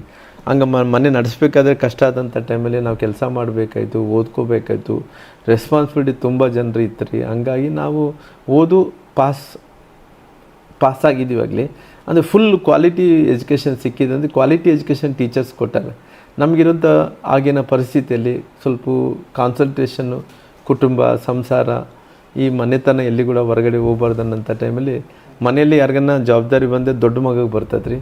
ಮನೆಯಲ್ಲಿ 10-8 ಮಂದಿಯಲ್ಲಿ ಇಲ್ಲಿ ಸಣ್ಣವನಿಗೆ ಬರ್ತದೆ ರೀ. ನನಗೆ ಸಣ್ಣವನಾಗಿರೋ ಕಾರಣ ನನಗೆ ಅವತ್ತಿನ ಸಂದರ್ಭದಲ್ಲಿ ನನಗೆ ಅವತ್ತು ಅವಕಾಶ, ನನಗೆ ಆ ಕಷ್ಟ ಕಾಲದಲ್ಲಿ ಓದ್ಕೊಂಡು ಪಾಸಾಗೋಂಥ ಮಾರ್ಕ್ಗಳು ತೊಗೊಂಡು ಆಗಿನ ಸಂದರ್ಭದಲ್ಲಿ ನನಗೆ ಗುರುತಿಸಿ ಕೆಲಸ ಮಾಡಿಕೊಂಡು ಕೂಡ ಅವತ್ತು ನಾನು ಎಜುಕೇಷನ್ ಕಂಪ್ಲೀಟ್ ಮಾಡ್ಕೊಂಡ ನಂತರ ಏನು ಮಾಡಬೇಕು ಅನ್ನೋಂಥದ್ದು ಕೂಡ ನನಗೆ ಗೊತ್ತಾಗಿದ್ದಿಲ್ಲ. ಎಲ್ಲನೂ ಗೌರ್ಮೆಂಟ್ ಜಾಬ್ಗೆ ಹೋಗೋಣ, ಇಲ್ಲಿದ್ರೆ ಪೊಲೀಸಲ್ಲಿ ಟ್ರೈ ಮಾಡ್ಕೊಳ್ಳೋಣ, ಮಿಲ್ಟ್ರಿಯಲ್ಲಿ ಟ್ರೈ ಮಾಡ್ಕೊಳ್ಳೋಣ, ಬೇರೆ ಏನನ್ನು ಪ್ರಯತ್ನ ಮಾಡೋಣ ಅಂತೇಳಿ ಅಲ್ಲಿ ಹುಡುಕಾಟದಲ್ಲಿದ್ದೀರಿ. ಆಗಿನ ಸಂದರ್ಭದಲ್ಲಿ ಭಗವಂತ ಅದು ಕ್ರಮೇಣ ಅಂತಿಮವಾಗಿ ನನ್ನ ಜರ್ನಿ ಭಗವಂತ ಒಂದು ನಿರ್ಧಾರ ಅಂತ ತೊಗೊಂಡಿರ್ತಾನೆ. ದೇವರು ರಾಮ್ಲೋನ್ ಅಂತ ವ್ಯಕ್ತಿ ಭೂಮಿಗೆ ಜನ್ಮಿಸಿದ್ದಾನಂದ್ರಿಗಿನ ಅವನ ಹಣೆ ಬರ ಕೂಡ ಬರೆದು ಬಿಟ್ಟಿರ್ತಾನೆ ರೀ. ಆಗಿನ ಸಂದರ್ಭದಲ್ಲಿ ನಾನು ಸುಮ್ಮನೆ ಯಥಾಸ್ಥಿತಿಯಲ್ಲಿ ಇದ್ದಂಥ ಟೈಮಲ್ಲಿ ಅವಾಗ ಅಲ್ಲಿ ಎಜುಕೇಷನ್ ಅಲ್ಲಿಗೆ ನಾನು ಮುಟ್ಟುಗೊಳಿಸಿದ್ರಿ. ಸ್ಟಾಪ್ ಆದಾಗ ಮುಂದೆ ಜಾಬ್ ಮಾಡುವಂಥ ಪ್ರಯತ್ನ, ಮನೆ ಪರಿಸ್ಥಿತಿ ದೊಡ್ಡವರಿಗೆ ಅಥವಾ ಚಿಕ್ಕವರಿಗೆ ಬರುವಂಥ ಸಂದರ್ಭದಲ್ಲಿ, ನಿಮ್ಮ ಕೈಗೆ ಬಂದಂಥ ಸಂದರ್ಭದಲ್ಲಿ ಯಾವ ರೀತಿ ಹ್ಯಾಂಡಲ್ ಮಾಡಲಿಕ್ಕೆ, ಯಾವ ರೀತಿ ತಂದೆಯವರಿಗೆ ತಕ್ಕ ಮಗನಾಗಿ ಅವ್ರ ರೂಪವನ್ನು ತಗೊಳ್ಳಿಕ್ಕೆ ಯಾವ ರೀತಿ ಸ್ಟ್ರಗಲ್ ಮಾಡಿದ್ರಿ ಸರ್ ನೀವು ನೆಕ್ಸ್ಟ್? ಅಂದರೆ ತುಂಬ ಕಷ್ಟಪಟ್ಟೆ ರೀ. ಯಾಕಂತ ಹೇಳಿದರೆ ಆಗಿನ ಸಂದರ್ಭದಲ್ಲಿ ನಮಗೆ ನೋಡ್ರಿ, ಇವತ್ತು ಯಾರನ್ನ ಒಬ್ಬ ವ್ಯಕ್ತಿ ಹಣ ಇದ್ದಂಥ ವ್ಯಕ್ತಿ ಹಣ ಜೋಡಿಸ್ಕೊಳೋದು ಭಾಳ ಈಜಿ ರೀ. ಹಣ ಇಲ್ಲಾರ್ದಂಥ ವ್ಯಕ್ತಿ ಹಣ ಜೋಡಿಸ್ಕೊಳೋದು ಭಾಳ ಕಷ್ಟ. ಭಗವಂತ ಅಂತ ನೋಡಿ, ಲಕ್ಷ್ಮೀ ತಾಯಿ ಇದ್ದಂಥ ಮನೆಗೆ ಲಕ್ಷ್ಮೀ ತಾಯಿ ಬರೋದು ಸುಲಭ, ಪೂರ ಲಕ್ಷ್ಮೀ ತಾಯಿ ಇಲ್ಲಾರ್ದಂಥ ಮನೆಗೆ ಲಕ್ಷ್ಮೀ ತಾಯಿ ಬರೋದು ತುಂಬ ಕಷ್ಟ. ಇದ್ದಂಥವ್ರಿಗೆ ಇದ್ದಿದ್ದಂಥ ಆಗುತ್ತೆ, ಇಲ್ಲಿದ್ದಂಥವ್ರು ಇಲ್ಲಿದ್ದಂತೆ ನೋಡ್ರಿ ಇವತ್ತಿನ ಕಾಲದಲ್ಲಿ. ಹಂಗಾಗಿ ನಮ್ಮ ಪರಿಸ್ಥಿತಿ ಹೆಂಗಾಗಿತ್ತು ಅಂತ ಹೇಳಿದ್ರೆ ಭಾಳ ಕಷ್ಟ ರೀ. ಕಷ್ಟ ಅಂತ ಹೇಳಿದ್ರೆ ಒಂದೊಪ್ಪತ್ತು ಕೂಡ ಊಟಕ್ಕೆ ಕೂಡ ತ್ರಾಸು ಪಡ್ತಾ ಇದ್ವಿ. ಆ ಒಂದೊಪ್ಪತ್ತು ಊಟ ಕೂಡ ತ್ರಾಸು ತೊಗೊಳ್ಳೋಂಥ ಟೈಮಲ್ಲಿ ಕೂಡ ಅಷ್ಟೇ ರೀ. ಕೆಲವೊಂದು ಸರಿ ನಾವು ಬೆಳಗ್ಗೆ ಊಟ ಮಾಡೋದು ರೀ, ಮತ್ತು ನಮಗೆ ಊಟ ಮಾಡೋದಂದ್ರೆ ರೊಟ್ಟಿ ಫ್ರೀ ಸಿಗ್ತಾಯಿದ್ದು ನೋಡಿರಿ. ನಮ್ಮ ಜೋಳದ ರಾಶಿ ಜೋಳ ಬೆಳೀತಿದ್ವಿ. ಆ ಜೋಳ ಬೆಳೀತಿರೋದು ನಾವು ಯಾರು ಮಾರಾಟ ಮಾಡ್ತಿದ್ದಲ್ಲ ರೀ. ಆವಾಗ ನಮ್ಮ ತಾಯಿಯವರೆಲ್ಲರೂ ಕೂಡ ಕೆಲವು ಹಾಲು ಮಾರ್ತಾಯಿದ್ರಿ. ಸ್ವಲ್ಪ ಒಕ್ಕಲ್ತನದ್ದು ಹಾಲ್ದು ಎಲ್ಲ ಸೇರ್ಕೊಂಡು ನಮ್ಮ ತಂದೆ ಪಗಾರ ಅವೆಲ್ಲ ಸೇರಿಕೊಂಡು ಮನೆ ನಡೆಸೋಷ್ಟು ಆಗ್ತಿತ್ತು ರೀ. ಊಟಕ್ಕೇನು ತೊಂದರೆ ಆಗ್ತಿದ್ದಿಲ್ಲ. ಹಂಗಾಗಿ ನಂತರ ದಿನಗಳಲ್ಲಿ ನಮ್ಮ ಅಣ್ಣವರು ಮತ್ತೆ ಪುನಃ ನಮ್ಮ ಅಣ್ಣ ನನ್ನ ಅಣ್ಣ ಗೋವಿಂದರಾಜ್ಲು ಅಂತೇಳಿ ಅವರೆಲ್ಲರೂ ಡೆತ್ ಆಗಿದ್ದಾರೆ, ಮೊನ್ನೆ ಹಾರ್ಟ್ ಅಟ್ಯಾಕ್ನಿಂದ ಡೆತ್ ಆದ್ರಿ. ಅವ್ರು ಕೂಡ ರೈಲ್ವೇಸಲ್ಲಿ ಜಾಬ್ ಸೇರ್ಕೊಂಡ್ರಿ. ಅವಾಗ ನಮ್ಮ ಅಣ್ಣಂದು ಕೂಡ ಸಂಬಳ ಬರ್ತಾಯಿದ್ರಿ. ನಮ್ಮ ಅಣ್ಣ ಇನ್ನೊಬ್ಬ ಅಣ್ಣ ಮಲ್ಲಿಕಾರ್ಜುನ್ ಅಂತೇಳಿ ಅವರು ಡೆತ್ ಆಗಿದ್ದಾರೆ ರೀ. ಅವರು ಸಣ್ಣ ಪುಟ್ಟ ಈ ಸಣ್ಣ ಕಾಂಟ್ರಾಕ್ಟ್ಗಳು ಕಾಂಟ್ರಾಕ್ಟ್ ಕೆಲಸ ಮಾಡ್ತಾಯಿದ್ರಿ, ಗುತ್ತಿಗೆದಾರ ಕೆಲಸ ಮಾಡ್ತಿದ್ರಿ. ಅವನದು ಅಂದರೆ ದೊಡ್ಡ ಕೆಲಸ ಅಲ್ಲ ರೀ, ಈ ನಗರ ಪಾಲಿಕೆಯಲ್ಲಿ ನಗರಸಭೆಯಲ್ಲಿ ಕಾಂಟ್ರಾಕ್ಟ್ ಕೆಲಸ ಮಾಡ್ಕೊತಿದ್ರಿ. ಆಮೇಲೆ ನಮ್ಮ ಅಣ್ಣ ಇನ್ನೊಬ್ಬ ಅಣ್ಣ ಶ್ರೀನಿವಾಸ್ಲು ಅಂದಿದ್ದರು, ಅವನು ಈ ಕಾರ್ ರಿಪೇರಿಗಳು ಮಾಡ್ತಿದ್ದಾರೆ, ಮೆಕ್ಯಾನಿಕ್ ಕೆಲಸ, ಈ ಕಾರ್ ಮೆಕ್ಯಾನಿಕ್ ಕೆಲಸ ಮಾಡ್ತಿದ್ರಿ. ಅಲ್ಲೆಲ್ಲೆಲ್ಲಿ ಇವರೆಲ್ಲರೂ ಕೂಡ ದೊಡ್ಡದವ್ರು ಆಗ್ತಾ ನನ್ನ ತಂದೆಯವ್ರಿಗೆ 4 ಸೋರ್ಸು ಕೊಡೋಕೆ ಬರ್ತಿದ್ರಿ. ಈ ರಾಮ್ಲು ವಿಚಾರ ಬಂದಂಥ ಟೈಮಲ್ಲಿ ಅವ್ರು ಸ್ವಲ್ಪ ಕೊಡ್ತಾಯಿದ್ರು. ರಾಮ್ಲು ಅವ್ರನ್ನ ಅವ್ರಿಗೆಲ್ಲ ಏನಂದರೆ ಇವನು ಯಾರು ಓದಿಲ್ಲ, ಇವನು ಇಂಗ್ಲೀಷ್ ಮೀಡಿಯಮ್ ಶಾಲೆ ಓದ್ಕೊಂಡನ, ಎಲ್ಲೋ ಒಂದು ಕಡೆ ಇವ್ನು ನೌಕರಿ ನೋಡ್ಕೊಂಡ್ರೆ ಚೆನ್ನಾಗಿರುತ್ತೆ ಅಂದೇಳಿ ಅವಾಗ ನಮಗೆ ನೌಕರಿ ಮೇಲೆ ಕಾನ್ಸಂಟ್ರೇಷನ್ ಮಾಡಿಸ್ತಾಯಿದ್ರಿ. ಹಂಗಾಗಿ ಆಗಿನ ಸಂದರ್ಭದಲ್ಲಿ ಎಲ್ಲರೂ ಕೂಡ್ಕೊಂಡು ಕಷ್ಟ ಅನ್ನೋದು ಇದ್ದೇ ಇದೆ ರೀ. ಮನುಷ್ಯ ಅಂದಮೇಲೆ ಜೀವನದಲ್ಲಿ ಕಷ್ಟಪಡಲೇಬೇಕು. ಯಾವ ವ್ಯಕ್ತಿ ಕೂಡ ನಾನು ಭಾಳ ಸರಿ ಓದಂಥ ಟೈಮಲ್ಲಿ ಕೂಡ ಯಾವ ಮನುಷ್ಯ ಕೂಡ ಕಣ್ಣೀರು ಹಾಕ್ಲಾರ್ದಂತೆ ದೊಡ್ಡ ಮನುಷ್ಯ ಆಗಲಿಕ್ಕೆ ಸಾಧ್ಯನೇ ಇಲ್ಲ ರೀ. ಎಲ್ಲರ ಜೀವನದಲ್ಲಿ ಎಲ್ಲರೂ ಕೂಡ ಸ್ವಲ್ಪ ವಿಷಯಗಳು ಕಣ್ಣೀರು ಹಾಕೋಂಥ ವಿಷಯಗಳು ಇದ್ದೇ ಇರ್ತಾವೆ ರೀ. ಜೀವನದಲ್ಲಿ ನಾವು ಎಷ್ಟೋ ಸಾರಿ ಹತ್ತಿದ್ದೀವಿ ರೀ, ನಾವು ಹತ್ತಿದ್ದೀವಿ ರೀ, ನಾವು ಕಷ್ಟಗಳು ನೋಡಿದ್ದೀವಿ ರೀ. ನಂತರ ನಮಗೆ ಕಷ್ಟ ಬಂದಂಥ ಟೈಮಲ್ಲಿ ಕೂಡ ನಾವು ಯಾವುದೇ ಇದ್ದರೆ ಕೂಡ ಭಗವಂತ ನಮಗೆ ಇದಾನ, ದೇವ್ರ ಕಣ್ಣಿಗೆ ಕಾಣ್ತಾ ಇಲ್ಲ, ದೇವ್ರು ಇದಾನ. ನಾವು ಯಾವತ್ತಿದ್ರೂ ಕೂಡ ಸತ್ಯದ ಮಾರ್ಗದಲ್ಲಿ ಹೋಗಬೇಕು, ಧರ್ಮದ ಮಾರ್ಗದಲ್ಲಿ ಹೋಗಬೇಕು, ಸತ್ಯವನ್ನೇ ಮಾಡಬೇಕಾಗಲಿ, ಯಾವುದು ಕೂಡ ಅಧರ್ಮ ಕೆಲಸಗಳು ಮಾಡಬಾರ್ದು ಅಂತೇಳಿ ನನ್ನ ತಂದೆ ತಾಯಿಯವರು ಮುಂಚಿಂದುಗಳಿಯಲ್ಲಿ ಕಾರಣ ಯಾವತ್ತಿದ್ರೂ ಲಾಯಲ್ ರೀ. ನಾವೆಲ್ಲರೂ ಕೂಡ ಯಾವತ್ತೂ ಕೂಡ ಲಾಯಲ್ಟಿಯ ವಿಚಾರದಲ್ಲಿ ಯಾವತ್ತೂ ಕೂಡ ನಾವು ಯಾವುದೂ ತಪ್ಪೋದಿಲ್ಲ. ಕೆಲವೊಂದು ಸಂದರ್ಭದಲ್ಲಿ ನಾವು ಎತ್ತೇ ಕಷ್ಟ ಬಂದಂಥ ಟೈಮಲ್ಲಿ ಕೂಡ ಆ ಲಾಯಲ್ಟಿ ಇರೋ ಕಾರಣ ಭಗವಂತ ಇಲ್ಲಿ ತನಕ ಕೂಡ ನಮ್ಮನ್ನ ಹೇಳ್ಕೊಂಬಂದಾನ್ರಿ. ಸರಿ ಸರ್, ಇಲ್ಲಿಂದ ಇಷ್ಟೊತ್ತು ಶಾರ್ಟ್ನಲ್ಲಿ ತಮ್ಮ ಜೀವನ ಗಾಥೆಯನ್ನು ತಿಳಿಸಿದ್ದಕ್ಕೆ ತುಂಬ ಕೃತಜ್ಞತೆ ಸಲ್ಲಿಸೋಣ ನಿಮಗೆ. ಈಗ ರಾಜಕೀಯ ಕಡೆ ಬರ್ತಾ ಇದ್ದಾನೆ. ಮೊದಲನೇ ಹೆಜ್ಜೆ ರಾಜಕೀಯ ಯಾವ ವಿಷಯದಿಂದ, ಯಾವ ಹೋರಾಟದಿಂದ ರಾಜಕಾರಣಕ್ಕೆ ಪ್ರವೇಶ ಮಾಡಿರಿ ಸರ್? ನೋಡಿರಿ, ರಾಜಕಾರಣ ಅನ್ನೋಂಥದ್ದು ಯಾರು ಸೊತ್ತು ಅಲ್ಲ ರೀ. ಅಂದರೆ ರಾಜಕಾರಣದಲ್ಲಿ ಒಂದು ಸ್ಥಾನದಲ್ಲಿ ಬಂದಂಥ ವ್ಯಕ್ತಿ ಯಾವ ರೀತಿಯಲ್ಲಿ ನಡ್ಕೋಬೇಕು ಅನ್ನೋಂಥದ್ದು ಅದು ಇಂಪಾರ್ಟೆಂಟ್ ಆಗುತ್ತೆ ರೀ. ನೋಡಿರಿ, ಆಗಿನ ಸಂದರ್ಭದಲ್ಲಿ ನನಗೆ ಭಾಳಷ್ಟು ನೋವಾದಂಥ ಘಟನೆ, ನನ್ನ ಜೀವನದಲ್ಲಿ ತುಂಬ ನೋವಾದಂಥ ಘಟನೆ. ನೋಡಿರಿ, ನಾವು ಯಾರು ರಾಜಕೀಯ ಕುಟುಂಬಗಳಲ್ಲ. ನಮಗೇನನ್ನ ನಮ್ಮ ಹಿಂದೆ ಯಾರನ್ನ ರಾಜಕಾರಣಿಗಳಿದಾರ, ಮುಂದೆ ಯಾರನ್ನ ರಾಜಕಾರಣಿಗಳಿದ್ದಾರೆ, ನೋಡಿರಿ ಬಡತನನೇ ಕಷ್ಟ ಆದಂಥ ಟೈಮಲ್ಲಿ, ಊಟಕ್ಕೆ ನಡೆಯೋದೇ ಕಷ್ಟ ಅಂತ ರಾಜಕಾರಣ ಮಾಡೋದು ಭಾಳ ದೂರ ಆದಂಥ ಸಬ್ಜೆಕ್ಟ್ ರೀ. ಆ ದೂರ ಆದಂಥ ಸಬ್ಜೆಕ್ಟಿಗೆ ರೀಚ್ ಆಗಬೇಕಂದ್ರೆ ಎಲ್ಲೋ ಒಂದು ಕಡೆ ಏನೋ ಒಂದು ಘಟನೆ ಆಗಿರಲೇಬೇಕು. ಆಗಿನ ಸಂದರ್ಭದಲ್ಲಿ ನೋಡಿರಿ, ನನಗೆ ನೋವಾದಂಥ ಘಟನೆ ಜೀವನದಲ್ಲಿ 1990ರಲ್ಲಿ ನನ್ನ ಮಾವರವರಿಂದ ರೈಲ್ವೆ ಬಾಬು ಅವರು ಇದ್ದರು ರೀ. ಆ ರೈಲ್ವೆ ಬಾಬು ಅವರ ನಂತರ ಭಾಳ ಇಲ್ಲಿ ಕಾರ್ಪೊರೇಟ್ರಾಗಿ ಕೌನ್ಸಿಲರ್ ಆಗಿದ್ದರು ರೀ. ಆಗಿನ ಸಂದರ್ಭದಲ್ಲಿ ನನ್ನ ಅಕ್ಕನ ಮಾಡ್ಕೊಂಡಿದ್ರೆ ನಮ್ಮ ಅಮ್ಮನ ತಮ್ಮ ರೀ. ಅವನೇನು ಮಾಡ್ತಾನೆ ರೀ ಅಂದಾಗ ಅವನು ಭಾಳಷ್ಟು ಅಂದರೆ ಅವನ ಜೀವನ ಎಲ್ಲ ನೋಡ್ರಿ, ಅವನದು ನೀವು ತೆಗೆದು ನೋಡ್ರಿ, ಅವನ ಜೀವನ ಎಲ್ಲ ಕೂಡ ರೈಲ್ವೆ ಬಾಬು ಅನ್ನೋಂಥವ್ರ ಜೀವನ ಎಲ್ಲ ಕೂಡ ಹೋರಾಟಗಳೇ ರೀ. ಹೋರಾಟಗಳಂದ್ರೆ ಎಲ್ಲರೂ ಕೂಡ ಬಡವ್ರು ಎಲ್ಲಿದ್ದಾನೆ ಅವನಲ್ಲಿ ಇರ್ತಾನೆ ರೀ. ಇವಾಗ ಉದಾಹರಣೆಯಾಗಿ ನೀವು ನೋಡಬೇಕು, ಹಗರಿ ಪಾಣ್ಯಂ ಸಿಮೆಂಟ್ ಫ್ಯಾಕ್ಟ್ರಿ ಇತ್ತು ರೀ. ಹಗರಿ ಪಾಣ್ಯಂ ಸಿಮೆಂಟ್ ಫ್ಯಾಕ್ಟ್ರಿ ಲೇಬರ್ಸ್ ವಿಚಾರ ಇಟ್ಕೊಂಡು, ಸ್ಪಿನ್ನಿಂಗ್ ಮಿಲ್ ವರ್ಕರ್ಸ್ ಯೂನಿಯನ್ ವಿಚಾರಗಳನ್ನ ಹಿಡ್ಕೊಂಡು ಅನೇಕ ಕಾರ್ಖಾನೆಗಳ ವಿಚಾರದಲ್ಲಿ ಆವತ್ತಿನ ಸಂದರ್ಭದಲ್ಲಿ ಹೋರಾಟಗಳು ಮಾಡ್ಕೊತ ಮೇಲೆ ಬಂದಂಥ ವ್ಯಕ್ತಿ ರೀ. ಆಗಿನ ಸಂದರ್ಭದಲ್ಲಿ ಅವನು ಕಷ್ಟ ಕಾಲದಲ್ಲಿ ಕೂಡ ಅವನು 2-3 ಬಾರಿ ಕೌನ್ಸಿಲರ್ ಕೂಡ ಆಗ್ತಾನೆ ರೀ. ಎಷ್ಟು ದೊಡ್ಡ ಮಟ್ಟಿಗೆ ಹೋಗ್ತಾನೆ ಅಂದ್ರೆಗಿನ ಯಾರು MLA ಗಳಿದ್ದಾರೆ, ಅವು MLA ಅಂದರೆ ನಮ್ಗೆ ಗೊತ್ತಿಲ್ಲ ರೀ, ನಮಗೆ ಕೂಡ ನಮ್ಮ ಮನೆ ತನಕ ನಾವು ರಾಜಕಾರಣದಿಂದ ಬಂದಂಥವ್ರಲ್ಲ. ಆ MLA ಕಾಂಪಿಟೇಷನ್ ತನಕ ಹೋಗ್ತಾನೆ ರೀ. ಆ ಓದಂಥ ಟೈಮಲ್ಲಿ ಅವನ್ನ ಮರ್ಡರ್ ಮಾಡ್ತಾರೆ ರೀ. ಅವನ್ನ ದಾರುಣವಾಗಿ ಈ ಮೊಬರಕ್ ಥಿಯೇಟ್ರ್ ಅಂದಿದ್ರಿ 1990ರಲ್ಲಿ ಪಾಪ ಆ ಮನುಷ್ಯನ ಮೋಟರ್ ಸೈಕಲ್ ಹೋಗ್ತಾ ಇದ್ದಾರೆ. ಅಲ್ಲಿದ್ದಂಥ ಕೆಲವೊಂದು ರಾಜಕಾರಣಿಗಳು ಎಲ್ಲರೂ ಸೇರಿಕೊಂಡು ಇವನು ನಾಳೆ ಬಿಟ್ಟರೆ ಬೆಳೀತಾನಂದೇಳಿ ಅವನ್ನ ಆ ಮೋಟರ್ ಸೈಕಲ್ ಮೇಲೆ ಬಾಂಬ್ಸ್ ಹಾಕ್ತಾರೆ ಇವ್ರು. ಬಾಂಬ್ಸ್ ಹಾಕಿ ಸುಮಾರಾಗಿ ಒಂದು 50 ಜನ ಕೊಚ್ಚಾಕ್ತಾರೆ ರೀ. ಪಾಪ ಸಿಕ್ಕಾಪಟ್ಟಿ ಕೊಚ್ಚಾಕ್ತಾರೆ ಅಂದಾಗ ಅವನು ಸ್ಪಾಟಲ್ಲಿ ಡೆತ್ ಆಗ್ತಾನೆ ರೀ.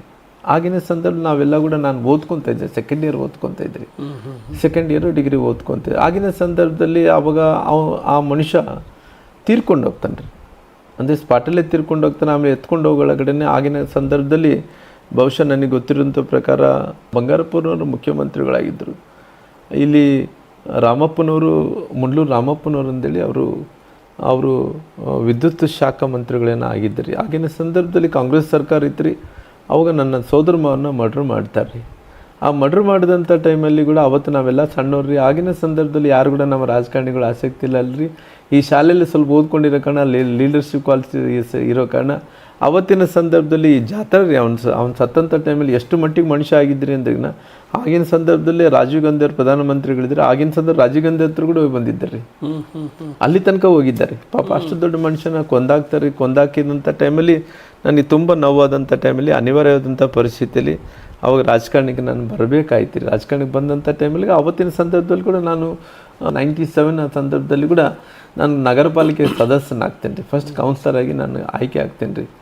ಆಯ್ಕೆ ಆದಂಥ ಟೈಮಲ್ಲಿ ಕೂಡ ಅವತ್ತು ಕೂಡ ನಮಗೆ ನೋವಾದಂಥ ಘಟನೆ ಏನಂದರೆ ಈ ಫೀಡಲ್ ಸಿಸ್ಟಮ್ ತುಂಬ ಐತ್ರಿ. ಅಂದರೆ ನಂದು ಹೇಳಿದ್ದೇ ನಡಿಬೇಕು, ನಾನು ಹೇಳಿದ್ದೇ ವೇದವಾಕ್ಯ. ಈ ಫೀಡಲ್ ಸಿಸ್ಟಮ್ದಲ್ಲಿ ಯಾವನ್ರಿ ಬಡವನ ಯಾವನು ಬದುಕೋಕ್ಕಾಗಲ್ಲ, ನಾವು ಹೇಳಿದ್ದೇ ನಡಿಬೇಕನ್ನಂಥ ಒಂದು ಮನೋಭಾವದಿಂದ ಏನು ರಾಜಕಾರಣಿಗಳಿದ್ದು ಅವತ್ತು ಅವರು ಶೆಡ್ ಹೊಡೆದು ನಾವು ನಿಂತಿದ್ದೀವಿ ರೀ, ಹೋರಾಟ ಮಾಡಿದ್ದೀವಿ ರೀ. ಹೋರಾಟದಲ್ಲಿ ಸಾಕಷ್ಟು ಕಷ್ಟಗಳಂದರೆ ವಿಪರೀತವಾದಂಥ ಕಷ್ಟಗಳು ಬಂತು ರೀ. ಅವತ್ತು ಸುಮಾರು ಹತ್ತತ್ರ ನಾನು ಒಂದು ಆಗಿನ ಸಂದರ್ಭದಲ್ಲಿ ಹೋರಾಟಗಳ ಸಂದರ್ಭದಲ್ಲಿ ನಾನು ಬಹುಶಃ ನನಗೆ ಗೊತ್ತಿರೋಂಥ ಪ್ರಕಾರ ನನ್ನ ಮೇಲೆ ಒಂದು 89 ಒಂದು 100 ಕೇಸಸ್ ಆಗಿರ್ತಾರೆ ರೀ. 100 ಕೇಸಸ್ ಆಗಿದೆ. ನಾನು ಆಗಿನ ಸಂದರ್ಭದಲ್ಲಿ ಒಂದು 6-7 ತಿಂಗಳು ಜೈಲಾಗಿದ್ದೀನಿ ರೀ. ಇವತ್ತು ತೊಗೊಂಡೋಗೋದು ನಾಳೆ ಬಿಡೋದು, ಇವತ್ತು ತೊಗೊಂಡೋದು 10 ದಿನದ ಬಿಡೋದು. ಹಂಗೆ ನನಗೆ ಗೊತ್ತಿರೋ ಪ್ರಕಾರ ನಾನು ಲೈಫ್ ಟೈಮ್ನಲ್ಲಿ ನೋಡಿದ್ರೆ ಹತ್ತತ್ರ ನಾನೊಂದು 200 ದಿನ ಹತ್ತತ್ರ ಜೈಲಲ್ಲಿದ್ದೀನಿ ರೀ. ಅಷ್ಟು ದಿನ ಹೋರಾಟ ಮಾಡಿದ್ದೀನಿ. ಅಂದರೆ ತುಂಬ ಹೋರಾಟ. ಆ ಸ್ಪ್ಯಾನ್ ಬಂದು ಏನು ಕೇವಲ ಒಂದು ದಿನ ಹೋರಾಟ ಅಂದ್ರಿಗಿನ ಆ ಒಂದು ದಿನ ಹೋರಾಟ ಅಲ್ರಿ. ಹತ್ತತ್ರ ನಾನು MLA 2004 ಲೈಕ್ ದಟ್ ಆದಂಥ ಟೈಮಲ್ಲಿ ಅದಕ್ಕಿಂತ ಮುಂಚಿಂದ ಕೂಡ ಹೋರಾಟ 2014 MLA ಆದಂಥ ಅದಕ್ಕಿಂತ ತುಂಬ ವರ್ಷಗಳ ಕಾಲ ಹೋರಾಟ ಮಾಡ್ಕೊತ ಬಂದಿದ್ದೀನಿ. ಆ ಸಂದರ್ಭದಲ್ಲಿ ಹೋರಾಟ ಮಾಡಿದ್ದೀನಿ, ನಿಂತಿದ್ದೀನಿ, ಕಷ್ಟಪಟ್ಟಿದ್ದೀನಿ, ಸೋತಿದ್ದೀನಿ. ಆ ಸಂದರ್ಭದಲ್ಲಿ ನಾನು ಯಾವುದೇ ಆಸಕ್ತಿ ಇಟ್ಕೊಂಡಿದ್ದಿಲ್ಲ. ನಾನು ಕಾರ್ಪೊರೇಟರ್ ಆಗಿದ್ದೆ. ಕಾರ್ಪೊರೇಟ್ರಿಗೆ ಅವತ್ತಿನ ಸಂದರ್ಭದಲ್ಲಿ ನಾನು ರಾಜೀನಾಮೆ ಕೊಡಬೇಕಾಯಿತು. ನಂತರ ದಿನಗಳಲ್ಲಿ 99ರಲ್ಲಿ ಸುಷ್ಮಾ ಸ್ವರಾಜ್ ಅವರು 2019 ಸುಷ್ಮಾ ಸ್ವರಾಜ್ ಅವರು ಮತ್ತು ಸೋನಿಯಾ ಗಾಂಧಿ ಅವರು 99 ಬರ್ತಾರೆ. ನಮ್ಮ 99 ಬಂದಂಥ ಟೈಮಲ್ಲಿ 99ರಲ್ಲಿ ಬರ್ತಾರ್ರಿ. ಬಂದಂಥ ಟೈಮಲ್ಲಿ ಕೂಡ ಅವರು BJP ಅಂದರೆ ಗೊತ್ತಲ್ರಿ, ಕಾಂಗ್ರೆಸ್ಗೆ ತುಂಬ ಸ್ಟ್ರಾಂಗೆಸ್ಟ್ ಕಾನ್ಸ್ಟಿಟ್ಯೂನ್ಸಿಗಳು ಬರೇಲಿ ಆದ ನಂತರ ಇದೆ. ಅಂಥದ್ದು ಒಂದು 7-8 ದೇಶದಲ್ಲಿ 7-8 ಸ್ಥಳಗಳು ಇದಾವೆ ಅಂದರೆ ಕಾಂಗ್ರೆಸ್ಗೆ ಬಳ್ಳಾರಿ ಕೂಡ ಒಂದಾಗಿತ್ತು ಅನ್ನೋದು ಭದ್ರಕೋಟೆ ಆಗಿತ್ತು ರೀ. ಆಗಿನ ಸಂದರ್ಭದಲ್ಲಿ ನಾನು ಪುಣ್ಯ ನೋಡ್ರಿ ಭಗವಂತ, ನಾನು ಕೂಡ ರಾಜಕಾರಣಕ್ಕೆ ಹೋರಾಟಗಳು ಮಾಡ್ಕೊತ ಬರ್ತಿರ್ತೀನಿ. ಈ ಫೀಡಲ್ ಸಿಸ್ಟಮ್ ಎದುರಿಸ್ಕೊತ ಬರ್ತಿರ್ತೀನಿ. ಆ ಫೀಡಲ್ ಸಿಸ್ಟಮ್ದಲ್ಲೂ ಹೋರಾಟಗಳು ಮಾಡ್ಕೊತ ಬರ್ತಿರ್ತೀನಿ. ಆಗಿನ ಸಂದರ್ಭದಲ್ಲಿ ನನಗೆ ಹೇಳ್ತಾರೆ ಅಂತ ಮಾತೇನೆಂದರೆ, ಇಲ್ಲಿ ಅವ್ರನ್ನ ಬೆದರಿಸ್ಬೇಕು, ಅದನ್ನು ಎದುರಿಸ್ಬೇಕಂದ್ರೆ ರಾಮ್ಲು ಒಬ್ಬರಿಂದ ಕೈ ಆಗುತ್ತೆ ಅಂದರೆ ಸುಷ್ಮಾ ಸ್ವರಾಜ್ ಅವ್ರಿಗೆ ಹೇಳ್ತಾರೆ ರೀ. ಸುಷ್ಮಾ ಸ್ವರಾಜ್ ಅವರು ನೋಡ್ರಿ ಅವಾಗಿನ ನಿಲ್ಲಬೇಕು ಅಂದೇಳಿ ಅವರು ಅಂದ್ಕೊಂಡಿದ್ದಿಲ್ಲ ರೀ. ಆ ಸೋನಿಯಾ ಗಾಂಧಿಯವರು ಭದ್ರಕೋಟೆ ಆದಂಥ ಬಳ್ಳಾರಿಗೆ ಬರ್ತಾ ಇದ್ದಾರೆ ಅಂತ ತಿಳ್ಕೊಂಡ ನಂತರ ಸೋನಿಯಾ ಗಾಂಧಿನ ಆವಾಗ ಕಾಂಗ್ರೆಸ್ ಅವರು ಇಲ್ಲಿ ಕಳಿಸ್ಕೊಟ್ಟಿದ್ದಂಥ ಟೈಮಲ್ಲಿ BJPಯಿಂದ ಸುಷ್ಮಾ ಸ್ವರಾಜನ್ನು ಕಳಿಸ್ಕೊಡ್ಬೇಕಂದ್ರೆ ಹೈಕಮಾಂಡ್ ತೀರ್ಮಾನ ತೊಗೊಂಡಂಥ ಟೈಮಲ್ಲಿ ಆ ಅವಕಾಶ ನೋಡ್ರಿ ಭಗವಂತ ನಾನು ಹೆಂಗೆ ಕೂಡಿಸ್ಕೊಟ್ಟಿದ್ದೆ ಅನ್ನೋಕ್ಕೆ. ಆಗಿನ ಸಂದರ್ಭದಲ್ಲಿ ಬಳ್ಳಾರಿ ನಗರದಿಂದ ನಾನೇ MLA ಕ್ಯಾಂಡಿಡೇಟ್ ಆಗ್ತೇನೆ ರೀ. ಸಿಟಿಯಿಂದ ಎಸ್ ಸರ್. ಆ ಸಿಟಿಯಿಂದ ಆಗಿನ ಸಂದರ್ಭದಲ್ಲಿ ಜನರಲ್ ಕಾನ್ಸ್ಟಿಟ್ಯೂನ್ಸಿ ರೀ. ನಾನು ಅವತ್ತಿನ ಸಂದರ್ಭದಲ್ಲಿ ಸುಷ್ಮಾ ಸ್ವರಾಜ್ ಅವರು MP ಇಂದ ಬಳ್ಳಾರಿ ಜಿಲ್ಲೆಯಿಂದ 55,000 ವೋಟಿಂದ ಸೋತಾಗ್ತಾರೆ ರೀ. ಅವ್ರು ಸ್ಪ್ಯಾನ್ ಆಫ್ 1.5 ಮಂತಲ್ಲಿ 2 ಮಂತ್ಸ್ ಪ್ರಚಾರ ಮಾಡ್ತಾರೆ ರೀ. ಆಗಿನ ಸಂದರ್ಭದಲ್ಲಿ ಸುಷ್ಮಾ ಸ್ವರಾಜ್ ಕನ್ನಡ ಕಲಿತಾರೆ ರೀ. ಆಗಿನ ಸಂದರ್ಭದಲ್ಲಿ ನನ್ನ ಮಗನ ಥರ ನೋಡ್ಕೊತಾಳ್ರಿ. ಭಾಳ ದೊಡ್ಡ ಜರ್ನಿ ರೀ. ಆಗಿನ ಪ್ರೀತಿ ಏನು ಬಂತು ನನ್ನ ಆಕೆ ಕೊನೆಯ ಸಣ್ಣ ತನಕ ಕೂಡ ಎಷ್ಟು ಪ್ರೀತಿಯಾಗಿ ನೋಡ್ಕೊಂಡ್ಲಂದರೆ ಇವತ್ತು ಕೂಡ ನನ್ನ ಮಗನ ಥರ ನೋಡ್ಕೊತ ಬಂದ್ರಿ. ಆಕೆ ಇಲ್ಲ ಪಾಪ, ಮೇಡಮ್ ಅವ್ರು ಇಲ್ಲ ಪಾಪ, ಆದರೆ ಒಬ್ಬ ಮಗನ ಥರ ಪ್ರೀತಿ ಕೊಟ್ಟಲು, ನನಗೆ ಅಭಿಮಾನ ಮಾಡಿದ್ಲು, ನನಗೆ ಎಲ್ಲ ರೀತಿಯಲ್ಲಿ ಗೌರವನ ಕೊಟ್ರಿ. Yes sir.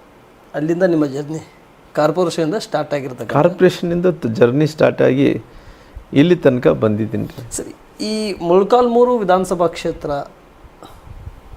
ಬಾದಾಮಿ ಕ್ಷೇತ್ರ ಮತ್ತು ಬಳ್ಳಾರಿ ಗ್ರಾಮೀಣ ಕ್ಷೇತ್ರ ಸ್ಪರ್ಧೆ ಮಾಡೋಕ್ಕಿಂತ ಈ 2 ಹೊರಗಿನ ಕ್ಷೇತ್ರದಲ್ಲಿ ತಾವು ಹೋಗೋದು ಏನು ರೀಸನ್ ಸರ್ ಇದು? ನೋಡ್ರಿ, ನಾನು 2014 ಆಗಿನ ಸಂದರ್ಭದಲ್ಲಿ ಆಗ ನರೇಂದ್ರ ಮೋದಿಜಿಯವರು ಪ್ರಧಾನಮಂತ್ರಿ ಅಭ್ಯರ್ಥಿಯಾಗಿ ಘೋಷಣೆ ಮಾಡ್ತಾರೆ. 13ರಲ್ಲಿ ಘೋಷಣೆ ಮಾಡೋಂಥ ಟೈಮಲ್ಲಿ ಅವಾಗಿನ ಪ್ರಧಾನಮಂತ್ರಿಗಳು 14ರಲ್ಲಿ ಆಗ್ತಾನೆ ಪ್ರಧಾನಮಂತ್ರಿಗಳು. ಅವತ್ತಿನ ಸಂದರ್ಭದಲ್ಲಿ ಅವತ್ತು ಲೋಕಸಭೆಗೆ ನಾನು ಮತ್ತು ಯಡಿಯೂರಪ್ಪ ಅವರು ಇಬ್ಬರು ಕೂಡ ಅವ್ರು ಶಿವಮೊಗ್ಗದಿಂದ ಬರ್ತಾರೆ, ನಾನು ಬಳ್ಳಾರಿಯಿಂದ ನನಗೆ ಅಭ್ಯರ್ಥಿಯಾಗಿ ಮಾಡ್ತಾರೆ. ಮಾಡಿದಂಥ ಟೈಮಲ್ಲಿ ಅವತ್ತಿನ ಸಂದರ್ಭದಲ್ಲಿ ನಾವು ಬೇರೆ ಬೇರೆ ಕಾರಣಗಳಿಂದ ನಾವು ಆ ಪಾರ್ಟಿ ಬಿಟ್ಟು ಹೋಗಿರ್ತೀವಿ. ಹೌದು, ನಾನು ಮತ್ತು ಯಡಿಯೂರಪ್ಪನವರು ಬೇರೆ ಬೇರೆ ಕಡೆ ಹೋಗ್ಬಿಟ್ಟಿವಿ. ಬಿಕಾಸ್ ಆಫ್ ಅವತ್ತಿನ ಸಂದರ್ಭದಲ್ಲಿ ಒಂದು ಲೋಕಾಯುಕ್ತ ವರದಿ ಇತ್ತು ನೋಡ್ರಿ. ಆ ಲೋಕಾಯುಕ್ತ ವರದಿಯಲ್ಲಿ ನನ್ನ ಹೆಸರೇನಿಲ್ಲ. ಆಗಿನ ಸಂದರ್ಭದಲ್ಲಿ ಬೇರೆ ಬೇರೆ ಕಾರಣಗಳಿಂದ ನಾನು ಹೊರಗಡೆ ಬರಬೇಕಾಯಿತು. ನಂತರ BJPಯಿಂದ ದೂರ ಆಗಬೇಕಾಯಿತು. ದೂರ ಆದ ನಂತರ ಕೂಡ ಅವತ್ತು ಯಡಿಯೂರಪ್ಪನವರು ಪುನಃ 13ನಲ್ಲಿ ಮೋದಿಯವರು ಕರೆದು ನಿಮ್ಮಿಬ್ಬರು ಪಾರ್ಟಿ ಇಟ್ಟಿದ್ರಲ್ಲ, ಅವೆರಡ ಕೂಡ KGP ಪಾರ್ಟಿ ಅವರು ಇಟ್ಟಿದ್ರು, ನಾನು BSR ಇಟ್ಟಿದ್ದೆ. ಅವರು ನೀವು ರಾಮ್ಲೋರೇ ನೀವು ಈ ಪಾರ್ಟಿನ ನೀವು ಕ್ಲೋಸ್ ಮಾಡಬೇಕು, ನಾನು ಪ್ರಧಾನಮಂತ್ರಿ ಆಗ್ತಾಯಿದ್ದೇನೆ. ಮೋದಿಯವರು ಹಿಂಗೆ ಕೂಡಿಸಿ ನನ್ನ ಯಡಿಯೂರಪ್ಪರು ಕೂಡಿಸಿ ನೀವು ಏನೇನು ಪಾರ್ಟಿ ಇದ್ರೋ ಇಷ್ಟು ದಿನಗಳ ಕಾಲ ಯಾರಿಗೋಸ್ಕರ ಕೆಲಸ ಮಾಡಿದ್ರೆ ಗೊತ್ತಿಲ್ಲ, ನಾನು ಇನ್ನು ಮುಂದೆ ನನ್ನ ಪಲ್ಲಕ್ಕಿ ನೀವು ಓರಬೇಕು, ಯಾರ್ಯಾರು ಪಲ್ಲಕ್ಕಿ ಓರೋದಲ್ಲ ನನ್ನ ಪಲ್ಲಕ್ಕಿ ನೀವು ಓರಬೇಕು ಅಂತೇಳಿ ಪ್ರಧಾನಮಂತ್ರಿಗಳು ನಮ್ಮನ್ನು ಕರೆದು ಅವತ್ತು ನನ್ನ ಮತ್ತು ಯಡಿಯೂರಪ್ಪನ ಅವ್ರು ಶಿವಮೊಗ್ಗ ಬಳ್ಳಾರಿಯಿಂದ ನಾವು ನಿಂತಂಥ ಟೈಮಲ್ಲಿ ಅಲ್ಲಿಗೆ ಹೋಗ್ತೀವಿ. ನಾವು ಅಲ್ಲಿ ಹೋದಂಥ ಟೈಮಲ್ಲಿ ಕೂಡ ನಮಗೆ ಅವತ್ತಿನ ಸಂದರ್ಭದಲ್ಲಿ ನಾವು MP ಆಗಿದ್ದದ್ದು 3 ವರ್ಷನೋ 3.5 ವರ್ಷ ಇರ್ತೀವಿ. ನಂತರ ದಿನಗಳಲ್ಲಿ ನಾವು ರಾಜೀನಾಮೆ ಕೊಟ್ಟು ಬರ್ತೀವಿ. 18ರಲ್ಲಿ ಅವ್ರು ಪ್ರಧಾನಮಂತ್ರಿಗಳಂತ ನರೇಂದ್ರ ಮೋದಿಜಿಯವ್ರು ನಮ್ಮಿಬ್ಬರನ್ನ ಕಳಿಸ್ಕೊಡ್ತಾರೆ. ಭಾಳ ಮಂದಿ MPಗಳು ಕೇಳಿದ್ರು, ನಾವು ಸ್ಟೇಟ್ಗೆ ಹೋಗ್ತೀವಿ ಅಂದರೆ ಯಾರಿಗೆ ಅವಕಾಶ ಕೊಡಲ್ಲ. ನನಗೆ ಯಡಿಯೂರಪ್ಪರು ಕಳಿಸಿ ನೀವು ಕರ್ನಾಟಕ ರಾಜ್ಯದಲ್ಲಿ ನೀವು ಅಧಿಕಾರ ತೊಗೊಂಬರ್ರಿ ಅಂತ ಹೇಳ್ತಾರೆ. ಆ ತೊಗೊಂಬರ್ರಿ ಅನ್ನೋಂಥ ಟೈಮಲ್ಲಿ ಅವತ್ತಿನ ಸಂದರ್ಭದಲ್ಲಿ ಅವ್ರು ಹೇಳ್ತಾರೆ, ರಾಮ್ಲವರು ಎಲ್ಲೆಲ್ಲಿ ಪಾಪ್ಯುಲಾರಿಟಿ ಇರ್ತಾರೆ ಅವರೆಲ್ಲರೂ ಕೂಡ ಕ್ಷೇತ್ರ ಬಿಟ್ಟು ಹೋಗ್ಬೇಕು, ಬೇರೆ ಕಡೆ ಅವ್ರು ನಿಲ್ಲೋದ್ರಿಂದ ಅಲ್ಲಿ ಅಲ್ಲಿಂದ ಜನರನ್ನ ಆಯ್ಕೆ ಶಾಸಕರನ್ನ ಜಾಸ್ತಿ ಮಾಡ್ತಾರೆ. ಅಂದರೆ ರಾಮ್ಲವ್ರು ಇಲ್ಲಿ ನಿಂತರೆ ಇಲ್ಲಿ 4-5 ಅವರು ಒಬ್ರು ಸ್ಪರ್ಧೆ ಮಾಡೋದ್ರಿಂದ ಅವ್ರ ಜೊತೆಯಲ್ಲಿ 5 ಕ್ಷೇತ್ರ ಬರುತ್ತೆ ಅನ್ನೋಂಥ ಕಾರಣದಿಂದ ಅವತ್ತಿನ ಪ್ಲ್ಯಾನ್ ಹಂಗಿತ್ತು. ಆಗಿನ ಸಂದರ್ಭದಲ್ಲಿ ಯಡಿಯೂರಪ್ಪ ಸಾಹೇಬರು ಇಲ್ಲ ಶಿಕಾರಿಪಿನ ನಾನು ಬಿಡಲ್ಲ ಅಂತ ಹೇಳಿದ್ರೆ ನನ್ನೇನು ಮಾಡಿದ್ರು ಕೇಳಿದ್ರು. ನಾನೇನು ಹೇಳಿದೆ, ನೀವು ಎಲ್ಲನ್ನ ಹಾಕ್ರಿ, ನಮ್ದೇನಾಗೋದಿದೆ, ನೀವು ಎಲ್ಲಿ ಕರೆದ್ರೆ ಅಲ್ಲಿ ನಾವು ಬ್ಯಾಗ್ ಹಾಕ್ಕೊಂಡು ಹೊಂಟು ಬಿಡ್ತೀವಿ ಅಂತ ಹೇಳಿದ್ರು. ಹಂಗಂದ್ರೆ ನೀನು ಎಲ್ಲಿ ಇಲ್ತಿ ಅಂತ ಹೇಳಿದ್ರು. ನೋಡಪ್ಪ ನಂದಂತೂ ಗ್ರಾಮಾಂತರ ಕ್ಷೇತ್ರ ಇದೆ, ನೀವು ಗ್ರಾಮಾಂತರ ಕ್ಷೇತ್ರದಲ್ಲಿ ನಾನು ಗೆಲ್ಲಿಬೋದು, ಆದರೆ ಪಾರ್ಟಿಗೆ ಲಾಭ ಆಗಬೇಕಂದ್ರೆ ನೀವು ಎಲ್ಲಿ ಚೂಸ್ ಮಾಡ್ತೀರ ಅಂತ ಹೇಳಿದ್ರು. ಆಗಿನ ಸಂದರ್ಭದಲ್ಲಿ ಪಾರ್ಟಿ ಏನು ತೀರ್ಮಾನ ತಗೊಂತು, ನೀನು ಬಳ್ಳಾರಿ ಜಿಲ್ಲೆನೇ ಬಿಡಬೇಕು, ಬಳ್ಳಾರಿ ಜಿಲ್ಲೆ ಬಿಟ್ಟು ಎಲ್ಲಿ ಹೋಗ್ಬೇಕಂದ್ರೆ ಒಂದು ಚಿತ್ರದುರ್ಗ ಜಿಲ್ಲೆಯಲ್ಲಿ ನಿಲ್ಲಬೇಕು, ಆ ಚಿತ್ರದುರ್ಗ ಜಿಲ್ಲೆಯಲ್ಲಿ ನಿಲ್ಲಬೇಕು, ಇನ್ನೊಂದು ಕಡೆಯಲ್ಲಿ ನಿಲ್ಬೇಕಂದ್ರೆ ಬಾದಾಮಿಯಲ್ಲಿ ನಿಲ್ಲಬೇಕು ಅಂತ ಹೇಳಿದ್ರು. ಆ ಬಾದಾಮಿಯಲ್ಲಿ ನಿಲ್ಲಬೇಕು ಅನ್ನೋಂಥ ಟೈಮಲ್ಲಿ ಅವ್ರು ಏನಂತೆ, ಆಯ್ತು ರೀ ನೀವು ಹೆಂಗೆ ತೀರ್ಮಾನ ತೊಗೊಂಡ್ರೆ ಲಾಸ್ಟ್ ಮಿನಿಟಿಗೆ ಡಿಸಿಷನ್ ತೊಗೊತೀವಿ, ನೀವು ಸುಮ್ಮನೆ ಇರಿ ಅಂತ ಹೇಳಿದ್ರು. ನಮಗೆ ಜೀವನದಲ್ಲಿ ಯಾವತ್ತಿದ್ರು ಕೂಡ ಒಬ್ಬ ST ನೋಡ್ರಿ, ನಾನು ವಾಲ್ಮೀಕಿ ಕ್ಯಾಂಡಿಡೇಟ್ ರೀ, ಒಬ್ಬ ಕ್ಯಾಂಡಿಡೇಟ್ ಆಗಿ ನಾನು ಜೀವನದಲ್ಲಿ ಅನೇಕ ಮಂದಿ ನೋಡಿದಂಥ ಟೈಮಲ್ಲಿ ಯಾರಿಗೆ ಅವಕಾಶ ಬರುತ್ತೆ ಹೇಳ್ರಿ. ಒಬ್ಬ MP ಆಗಿ ರಾಜೀನಾಮೆ ಮಾಡಿ ಬರ್ತೀನಿ, ಪ್ರಧಾನಮಂತ್ರಿ ಸ್ವತಃ ಅವರು ಹೇಳ್ತಾರೆ, ನೀವು ಯಡಿಯೂರಪ್ಪರು ಹೋಗಿ ಕರ್ನಾಟಕ ರಾಜ್ಯದಲ್ಲಿ ನೀವು ಸರ್ಕಾರ ಅಧಿಕಾರಕ್ಕೆ ತೊಗೊಂಬರ್ರಿ, ನೀವು ದೊಡ್ಡ ಸ್ಥಾನಕ್ಕೆ ಅವ್ರು ಮುಖ್ಯಮಂತ್ರಿ ಆಗಲಿ ನೀವು ಉಪಮುಖ್ಯಮಂತ್ರಿ ಆಗಲಿ ಅಂದಂಥ ಮಾತನ್ನು ಹೇಳ್ತಾರೆ ಅಂತ ಹೇಳಿದ್ರೆ ಆ ಸಂದರ್ಭದಲ್ಲಿ ಮನುಷ್ಯನಿಗೆ ಹೆಂಗಿದೆ, ಅದು 2 ಕಡೆ ಒಬ್ಬ ವಾಲ್ಮೀಕಿ ಕ್ಯಾಂಡಿಡೇಟ್ನ 2 ಕಡೆ ಅವಕಾಶ ಮಾಡಿಕೊಡ್ತಾರೆ. ನಾನೆಷ್ಟು ಅದೃಷ್ಟ ಮಾಡಿ ನೋಡ್ರಿ, ಅಲ್ರಿ ಒಂದು ಒಪ್ಪತ್ತಿಗೆ ನಾವು ಊಟ ಇಲ್ಲಾರ್ದಂತ ಒಡ್ಡಾಡಿದಂಥ ಜನ ಯೋಚನೆ ಮಾಡಿದ್ರೆ ಏನಿಲ್ಲ ರೀ, ಏನು ಪೊಲಿಟಿಕಲ್ ಫ್ಯಾಮಿಲಿ ಜೀರೋ. ನಮ್ಮ ಅವರೇನೇ ಇದ್ರು ಪಾಪ ಅವ್ರು ಹೋರಾಟ ಮಾಡಿದ್ರು ತೀರ್ಕೊಂಡು ಹೋದ್ರು ಅನ್ನೋದು ಬಿಟ್ಟರೆ ನಮ್ದೇನ್ರಿ ಏನಿಲ್ರಿ, ಜೀರೋ ರೀ. ಅಲ್ಲಿ ಮನುಷ್ಯ ಅಲ್ಲಿ ಪ್ರಧಾನಮಂತ್ರಿಗಳು ಕರೆದು ನಮ್ಮನ್ನ ನೀವು ಹೋಗ್ರಿ ಕರ್ನಾಟಕ ರಾಜ್ಯದಲ್ಲಿ ಅಧಿಕಾರ ತೊಗೊಂಬರ್ರಿ ಅಂತ ಹೇಳಿದರೆ 2 ಕಡೆ ಅವಕಾಶ ಮಾಡಿಕೊಡ್ದು. ನಾವು ಯಾರನ್ನ 2 ಕಡೆ ನಿಲ್ಲೋದು ನೋಡಿದ್ವಿ, ಅಟಲ್ ಬಿಹಾರಿ ವಾಜಪೇಯಿ 2 ಕಡೆ ನಿಲ್ತಾರೆ ನೋಡಿ, ಇಂದಿರಾ ಗಾಂಧಿಯವರು 2 ಕಡೆ ನಿಲ್ತಾರೆ ಅಂತ ನೋಡಿದ್ವಿ, ನರೇಂದ್ರ ಮೋದಿಜಿಯವರು 2 ಕಡೆ ನಿಲ್ತಾರೆ, ಹಂಗೆ ರಾಜೀವ್ ಗಾಂಧಿಯವರು 2 ಕಡೆ ನಿಲ್ತಾರೆ ಅಂತ ಹೇಳಿ ನೋಡಿದ್ವಿ. ಯಾರ್ಯಾರು ದೊಡ್ಡವ್ರು ಇದ್ದಾರೆ ಅವ್ರೆಲ್ಲರೂ ಕೂಡ 2 ಕಡೆ ನಿಲ್ತಾರೆ ರೀ. ನಮ್ದು ಏನಿಲ್ಲಲ್ರಿ, 2 ಕಡೆ ಅವಕಾಶ ಮಾಡಿಕೊಟ್ರಲ್ರಿ. ಪ್ರಭಾವಿ ನಾಯಕರು ಅನ್ನೋದಕ್ಕಿಂತ ನೀವು ಸಾಮಾನ್ಯರಾಗಿ ನಿಮ್ಮ ಒಂದು ಜರ್ನಿ ಪೊಲಿಟಿಕಲ್ ಜರ್ನಿ ಇದ್ರೆ ಕೂಡ ನಮ್ಗೆ 2 ಕಡೆ ಅವಕಾಶ ಮಾಡಿಕೊಟ್ಟಿದ್ದಂಥ ಟೈಮಲ್ಲಿ ಆಗಿಲಿ ಬಿಟ್ರಿ. ನಮ್ಗೆ ಯಾವತ್ತು ಭಗವಂತ ಅನ್ನಂಥವ್ರು ಇಲ್ಲಿ ತನಕ ತಗೊಂಬಂದ್ರೆ ದೇವ್ರ ಇಚ್ಛೆ ಇರ್ಬೇಕು ನೋಡ್ರಿ. ದೇವ್ರ ಇಚ್ಛೆ ಅಲ್ಲಾರ್ದಂತ ಏನ್ ಮಾಡಕ್ಕಾಗಲ್ಲ. ಅವಾಗ ನೀವು ಕೂಡ ತಾವು ಹೇಳಿದ್ರಿ, ಮನುಷ್ಯ ಹುಟ್ಟಿರ್ತಾನಂದ್ರೆ ಗಾಳಿ ಅಕ್ಕಿ ನೀರು ಎಲ್ಲವನ್ನೂ ಕೊಟ್ಟಿರ್ತಾನೆ. ಆ ರೀತಿ ನಿಮಗೆ ಅವಾಗಿನ ಸ್ಕೂಲಿನ ನಾಯಕತ್ವ ಅಂದ್ರೆ ನಿಮಗೆ ಪ್ರಾರಂಭ ಆಗಿದೆ ಅಂತ ನಾನು ಆದ್ರೆ ಏನು ಗೊತ್ತಿಲ್ರಿ. ಭಗವಂತ ಅಲ್ಲಿ ಸ್ಕೂಲಿನ ನಾಯಕತ್ವದಿಂದ ರಾಜ್ಯ ನಾಯಕತ್ವ ತನಕ ಕೂಡ ಕೊಟ್ಟಾನಂತ ಹೇಳಿದ್ರೆ ನಾನು ಏನೋ ಒಂದು ಅದೃಷ್ಟ ಮಾಡಿರ್ಬೇಕಲ್ರಿ. ಅವಾಗ ನನಗೆ ಆಗಿನ ಸಂದರ್ಭದಲ್ಲಿ ನನಗೆ ಬಾದಾಮಿ ಮತ್ತು ಮೊಣಕಾಲ್ಮೂರು ಕ್ಷೇತ್ರ 2 ಕೊಟ್ರಿ. ಬಾದಾಮಿಯಲ್ಲಿ ನಾನು ಸೋತಿರೋಂಥದ್ದು ನಾನು ಒಂದು 2-3 ದಿನ ಹೋದೆ ರೀ. ಆ ಸಿದ್ದರಾಮಯ್ಯರು ತುಂಬಾ ಕಷ್ಟಪಟ್ಟು ಅವ್ರು ಮುಖ್ಯಮಂತ್ರಿ ಆಗಿದ್ದರು 14 ತನಕ ಮುಖ್ಯಮಂತ್ರಿ ಆಗಿದ್ರಿ. ಮುಖ್ಯಮಂತ್ರಿ ಆಗಿ ನನ್ನ ಮೇಲೆ ಸ್ಪರ್ಧೆ ಮಾಡಿದಂತ ಅವರು 2 ಕ್ಷೇತ್ರದಿಂದ ಮಾಡಿದ್ರಿ. ಒಂದು ಚಾಮುಂಡಿ ಕ್ಷೇತ್ರದಿಂದ ಮಾಡಿದ್ರು, ಒಂದು ಬಾದಾಮಿ ಕ್ಷೇತ್ರದಿಂದ ಮಾಡಿದ್ರಿ. ಬಾದಾಮಿ ಕ್ಷೇತ್ರದಲ್ಲಿ ನನ್ನ ಮೇಲೆ ಗೆದ್ದಿರೋದಂತಾರೆ 1400 ಓಟಿಂದ ಗೆದ್ರಿ. 1400 ಓಟರಲ್ಲಿ ಒಂದು 800 ಓಟು 1000 ಓಟು ಹಂಗೆ ಬಂದಿದ್ರೆ ಅವ್ರು ಮುಖ್ಯಮಂತ್ರಿ ಕೂಡ ಆಗ್ತಿದ್ದಲ್ಲ ರೀ. ಅದು ಕೂಡ ನನಗೆ ಗೊತ್ತಿರುವಂಥ ಪ್ರಕಾರ, ನನಗೆ ಇರುವಂಥ ಮಾಹಿತಿ ಪ್ರಕಾರ ಏನು ಸಿದ್ದರಾಮಯ್ಯನವರು ಇವತ್ತು ಓಟ್ ಚೋರ್ ಅಂತಾರೆ ನೋಡ್ರಿ. ಈ ಓಟ್ ಚುರಾಯಿ, ಓಟ್ ಚೋರ್ ಅಂತೇಳಿ ಪ್ರೈಮ್ ಮಿನಿಸ್ಟರ್ ಮೇಲೆ ಅಲಿಗೇಷನ್ ಮಾಡ್ತಾ ಇದ್ದಾರೆ ನೋಡ್ರಿ. ಆಗಿನ ಸಂದರ್ಭದಲ್ಲಿ 2018ರಲ್ಲಿ ನಡೆದಂಥ ಚುನಾವಣೆಯಲ್ಲಿ, ವಿಧಾನಸಭೆ ಚುನಾವಣೆಯಲ್ಲಿ ಬಾದಾಮಿಯಿಂದ ಅವರು ಏನು ಕೇವಲ 1600 ಅಂದರೆ 1000 ಓಟು 800 ಓಟು ಆ ಕಡೆ ಈ ಕಡೆ ಬಂದಿದ್ರೆ ಏನು ಗೆದ್ದಿದ್ದಾರೆ ಅಂತ ಹೇಳ್ತಾ ಇದ್ದಾರೆ ನೋಡ್ರಿ. ನಾನು ಹೇಳಿದಂಥ ಮಾತು ಅಲ್ಲ ರೀ, ಅಲ್ಲಿ ಉಸ್ತುವಾರಿಗಳಾದಂಥ CM ಇಬ್ರಾಹಿಂ ಅವರು, ಆ CM ಇಬ್ರಾಹಿಂ ಅವರು ಹೇಳಿದಂಥ ಮಾತು ಏನಂದ್ರೆ, ಮುಖ್ಯಮಂತ್ರಿಗಳಾದಂಥ ಸನ್ಮಾನ್ಯ ಸಿದ್ದರಾಮಯ್ಯನವರು ಬಾದಾಮಿಯಿಂದ ಗೆದ್ದಿರೋದು ಓಟ್ ಕದ್ದಿದ್ಕೋಸ್ಕರವಾಗಿ ಆ ಓಟಿಂದನೇ ಗೆದ್ದಾರಂತೇಳಿ ಅನ್ನಂಥ ಮಾತನ್ನು CM ಇಬ್ರಾಹಿಂ ಅವರು ಅವ್ರ ಆಪ್ತ ಸ್ನೇಹಿತರೇ ಹೇಳಿದಾರ್ರಿ. ನಾನು ಹೇಳಿದಂಥ ಮಾತಲ್ಲ, ನನ್ನ ಮಾತಲ್ಲ. CM ಇಬ್ರಾಹಿಂ ಅವರೇ ಮಾಜಿ ಸ್ನೇಹಿತರು, ಅಲ್ಲಿ ಉಸ್ತುವಾರಿಗಳ್ರಿ. ಅವನು ನಾನು ದಿನನಿತ್ಯ ನೋಡ್ತಾ ಇದ್ದಲ್ಲಿ ಅವನು ಅಲ್ಲೇ ಉಳ್ಕೊಂಡಿದ್ದರಿ. ಅವನು ಮತ್ತು ನಮ್ಮ ಪಾಟೀಲ್ ರೀ, SR ಪಾಟೀಲ್, ಬಾಗಲಕಲ್, ಅವ್ರಲ್ಲೇ ಇದ್ರಿ. ಅಲ್ಲೇ ನಮ್ಮ ಈ ಬಾದಾಮಿ ಹೋಟ್ಲಲ್ಲಿ ಇದ್ರಿ, ಟೂರಿಸ್ಟ್ ಹೋಟ್ಲಲ್ಲಿ ಇದ್ರಿ. ಅವನು ಇಬ್ರಾಹಿಂ ಹೇಳಿದ್ದರಿ, ಇವನು ಏನು ಈ ಓಟಿಂದ ಏನು ಗೆದ್ದನೋ, ಈ ಕಳತನ ಓಟ್ನಿಂದನೇ ಗೆದ್ದಿರೋದಂತ ಮಾತು ಅವನು ಇಬ್ರಾಹಿಂ ಕೂಡ ಹೇಳಿದ್ರೆ. ಈ ಓಟ್ ಚೋರಿ ಅನ್ನುವಂತ ಈಗ ರಾಹುಲ್ ಗಾಂಧಿ ಅವರು ನರೇಂದ್ರ ಮೋದಿ ಅವರ ಮೇಲೆ, ಬಿಜೆಪಿ ಆಡಳಿತ ಮೇಲೆ, ಬಿಜೆಪಿ ರಾಜ್ಯ ವಿರೋಧ ಪಕ್ಷ ಮೇಲೆ ಏನು ತೆಗಿತಾ ಇದ್ದಾರೆ, ಪ್ರಾರಂಭವಾಗಿದ್ದು 18ರಲ್ಲೇ ಇವ್ರು ನೋಡ್ರಿ ಇದು ಆಗಿದೆ ಅಂತೀರ. 18ರಲ್ಲೇ ಅವನು ಓಟ್ ಚುರಾಯಿ ಮಾಡಿದಕ್ಕೋಸ್ಕರವಾಗಿ ಗೆದ್ದಾನ್ರಿ ಸಿದ್ದರಾಮಯ್ಯನವರು. ಆ ಓಟು ಕಳವು ಮಾಡಿಕೊಂಡೇ ಗೆದ್ದಿರೋದ್ರಿ. ನನಗೆ ಗೊತ್ತಿರುವಂಥ ಪ್ರಕಾರ ಅವ್ನು ಮುಖ್ಯಮಂತ್ರಿ ಆಗಿರೋ ಕಾರಣ ಆಗಿನ ಸಂದರ್ಭದಲ್ಲಿ ಎಲ್ಲೋ ಒಂದು ಕಡೆ ಅಧಿಕಾರಿಗಳು ಹೇಳಿ ಆ ಕಳ್ಳು ಓಟಿಂದ ಏನು ಗೆದ್ದಾನನ್ನು ಗೊತ್ತಿಲ್ಲ ರೀ ನಾನು. ಅದನ್ನ ಆ್ಯಕ್ಚುಲಿ ಆಗಿನ ಸಂದರ್ಭದಲ್ಲಿ ನಾನು ಕೋರ್ಟ್ಗೆ ಹೋಗಿದ್ರೆ ಅವತ್ತು ಕೂಡ ಅಲ್ಲಿ ಅನುಕೂಲ ಆಗ್ತಿತ್ತೇನೋ ಒಂದು ಗೊತ್ತಿಲ್ಲ ರೀ. ಮಿನಿಮಮ್ 1600 ಓಟ್ ಅಂತ ಹೇಳಿದ್ರೆ ಅಲ್ಲಿ ಏನು ಮಾಡ್ಕೊಂಡಿದ್ದೇನೋ ಗೊತ್ತಿಲ್ಲ ರೀ. ಆ CM ಇಬ್ರಾಹಿಂ ಅವರು ಅವ್ರ ಬಾಯಿಂದ ಬಂದಿರೋ ಕಾರಣ ನಾನು ಹೇಳಿದ್ರೆ ತಪ್ಪಾಗುತ್ತೆ, ಯಾಕಂದ್ರೆ ನಾನು ಸೋತಿದ್ದೆ ಆಗಿನ ಸಂದರ್ಭದಲ್ಲಿ. ಅವನು ಆ ಸಂದರ್ಭದಲ್ಲಿ ಅವರೇ ಹೇಳಿ ಇಲ್ಲ ಓಟ್ ಚುರಾಯಿ, ಓಟ್ ಚೋರರಿಂದನೇ ಅವ್ನು ಗೆದ್ದಿದ್ದಾನಂತ ಮಾತು ಇಬ್ರಾಹಿಂ ಅವರು ಹೇಳಿದಾರೆ. ಅಲ್ಲಿ ನಾನು 1600 ಓಟಿಂದ ಸೋತೋದ್ರಿ. ಮತ್ತು ನಾನು ಇದರಲ್ಲಿ ಮೊಣಕಾಲ್ಮೂರದಲ್ಲಿ 48,000 ಮತಗಳಿಂದ ಗೆದ್ದಿದ್ದೀನಿ ರೀ. ಅವರು ಚಾಮುಂಡಿಯಲ್ಲಿ ಹತ್ತತ್ರ ಎಷ್ಟು ಓಟಲ್ಲಿ ಸೋತಾಗೇನ್ರಿ. ಅಲ್ರಿ, ನಾನು ಬಾದಾಮಿಯಲ್ಲಿ ಎಷ್ಟು ಓಟ್ ತೊಗೊಂಡಿದ್ದೀನ ಆ ಓಟಲ್ಲಿಗಳು ಲೆಕ್ಕ ಮಾಡಿದ್ರೆ ಕೂಡ ಅದು ಕೌಂಟ್ಲೆಸ್ ರೀ. ನಾನು ಮೊಣಕಾಲ್ಮೂರದಲ್ಲಿ ಗೆದ್ದಂಥ ಓಟ್ ತೊಗೊಂಡ್ರು ಕೂಡ ಕೌಂಟ್ಲೆಸ್. ಆಗಿನ ಸಂದ ನಾನು ಮುಖ್ಯಮಂತ್ರಿ ಆಗಿದ್ರಿಗಿನ ಬಿದ್ದಿದ್ದ ಓಟೆಲ್ಲ ನನಗೆ ಬೀಳ್ತಿದ್ರು. ಮಾಜಿ MP ನಂತರ ಒಬ್ಬ MLA ಅಂದ್ರೆ ಏನು ವ್ಯಾಲ್ಯೂ ಇರೋದು, ಮುಖ್ಯಮಂತ್ರಿಯಿಂದ ದೊಡ್ಡವನು ನೋಡ್ರಿ. ನನಗೇನೋ ಅಕಸ್ಮಾತ್ ಮುಖ್ಯಮಂತ್ರಿ ಸ್ಥಾನ ಬಂದು ಎಲ್ಲ ಸ್ಪರ್ಧೆ ಮಾಡ್ತಾ ಇದ್ದೀನಿ ಅಂದ್ರೆ ಅನ್ಕಂಟೆಸ್ಟ್ ಆಗಿ ಗೆಲಿಬೇಕು, ಯಾರು ಕಾಂಪಿಟೇಷನ್ ಕೂಡ ಮಾಡಬಾರ್ದು, ಅಷ್ಟು ಪಾಪ್ಯುಲಾರಿಟಿ ಇರ್ಬೇಕ್ರಿ. ನನ್ನ ಮೇಲೆ 1600 ಓಟಿಂದ ಗೆಲ್ತಾನೆ, 1000 ಓಟ್ ಹಂಗಿಂಗಾದ್ರೆ ಮುಖ್ಯಮಂತ್ರಿ ಆಗ್ತಿದ್ದಿಲ್ಲ. ಅವತ್ತು ಕಳ್ಳೋಟ್ರಿಂದನೇ ಗೆದ್ದಾನ್ರಿ.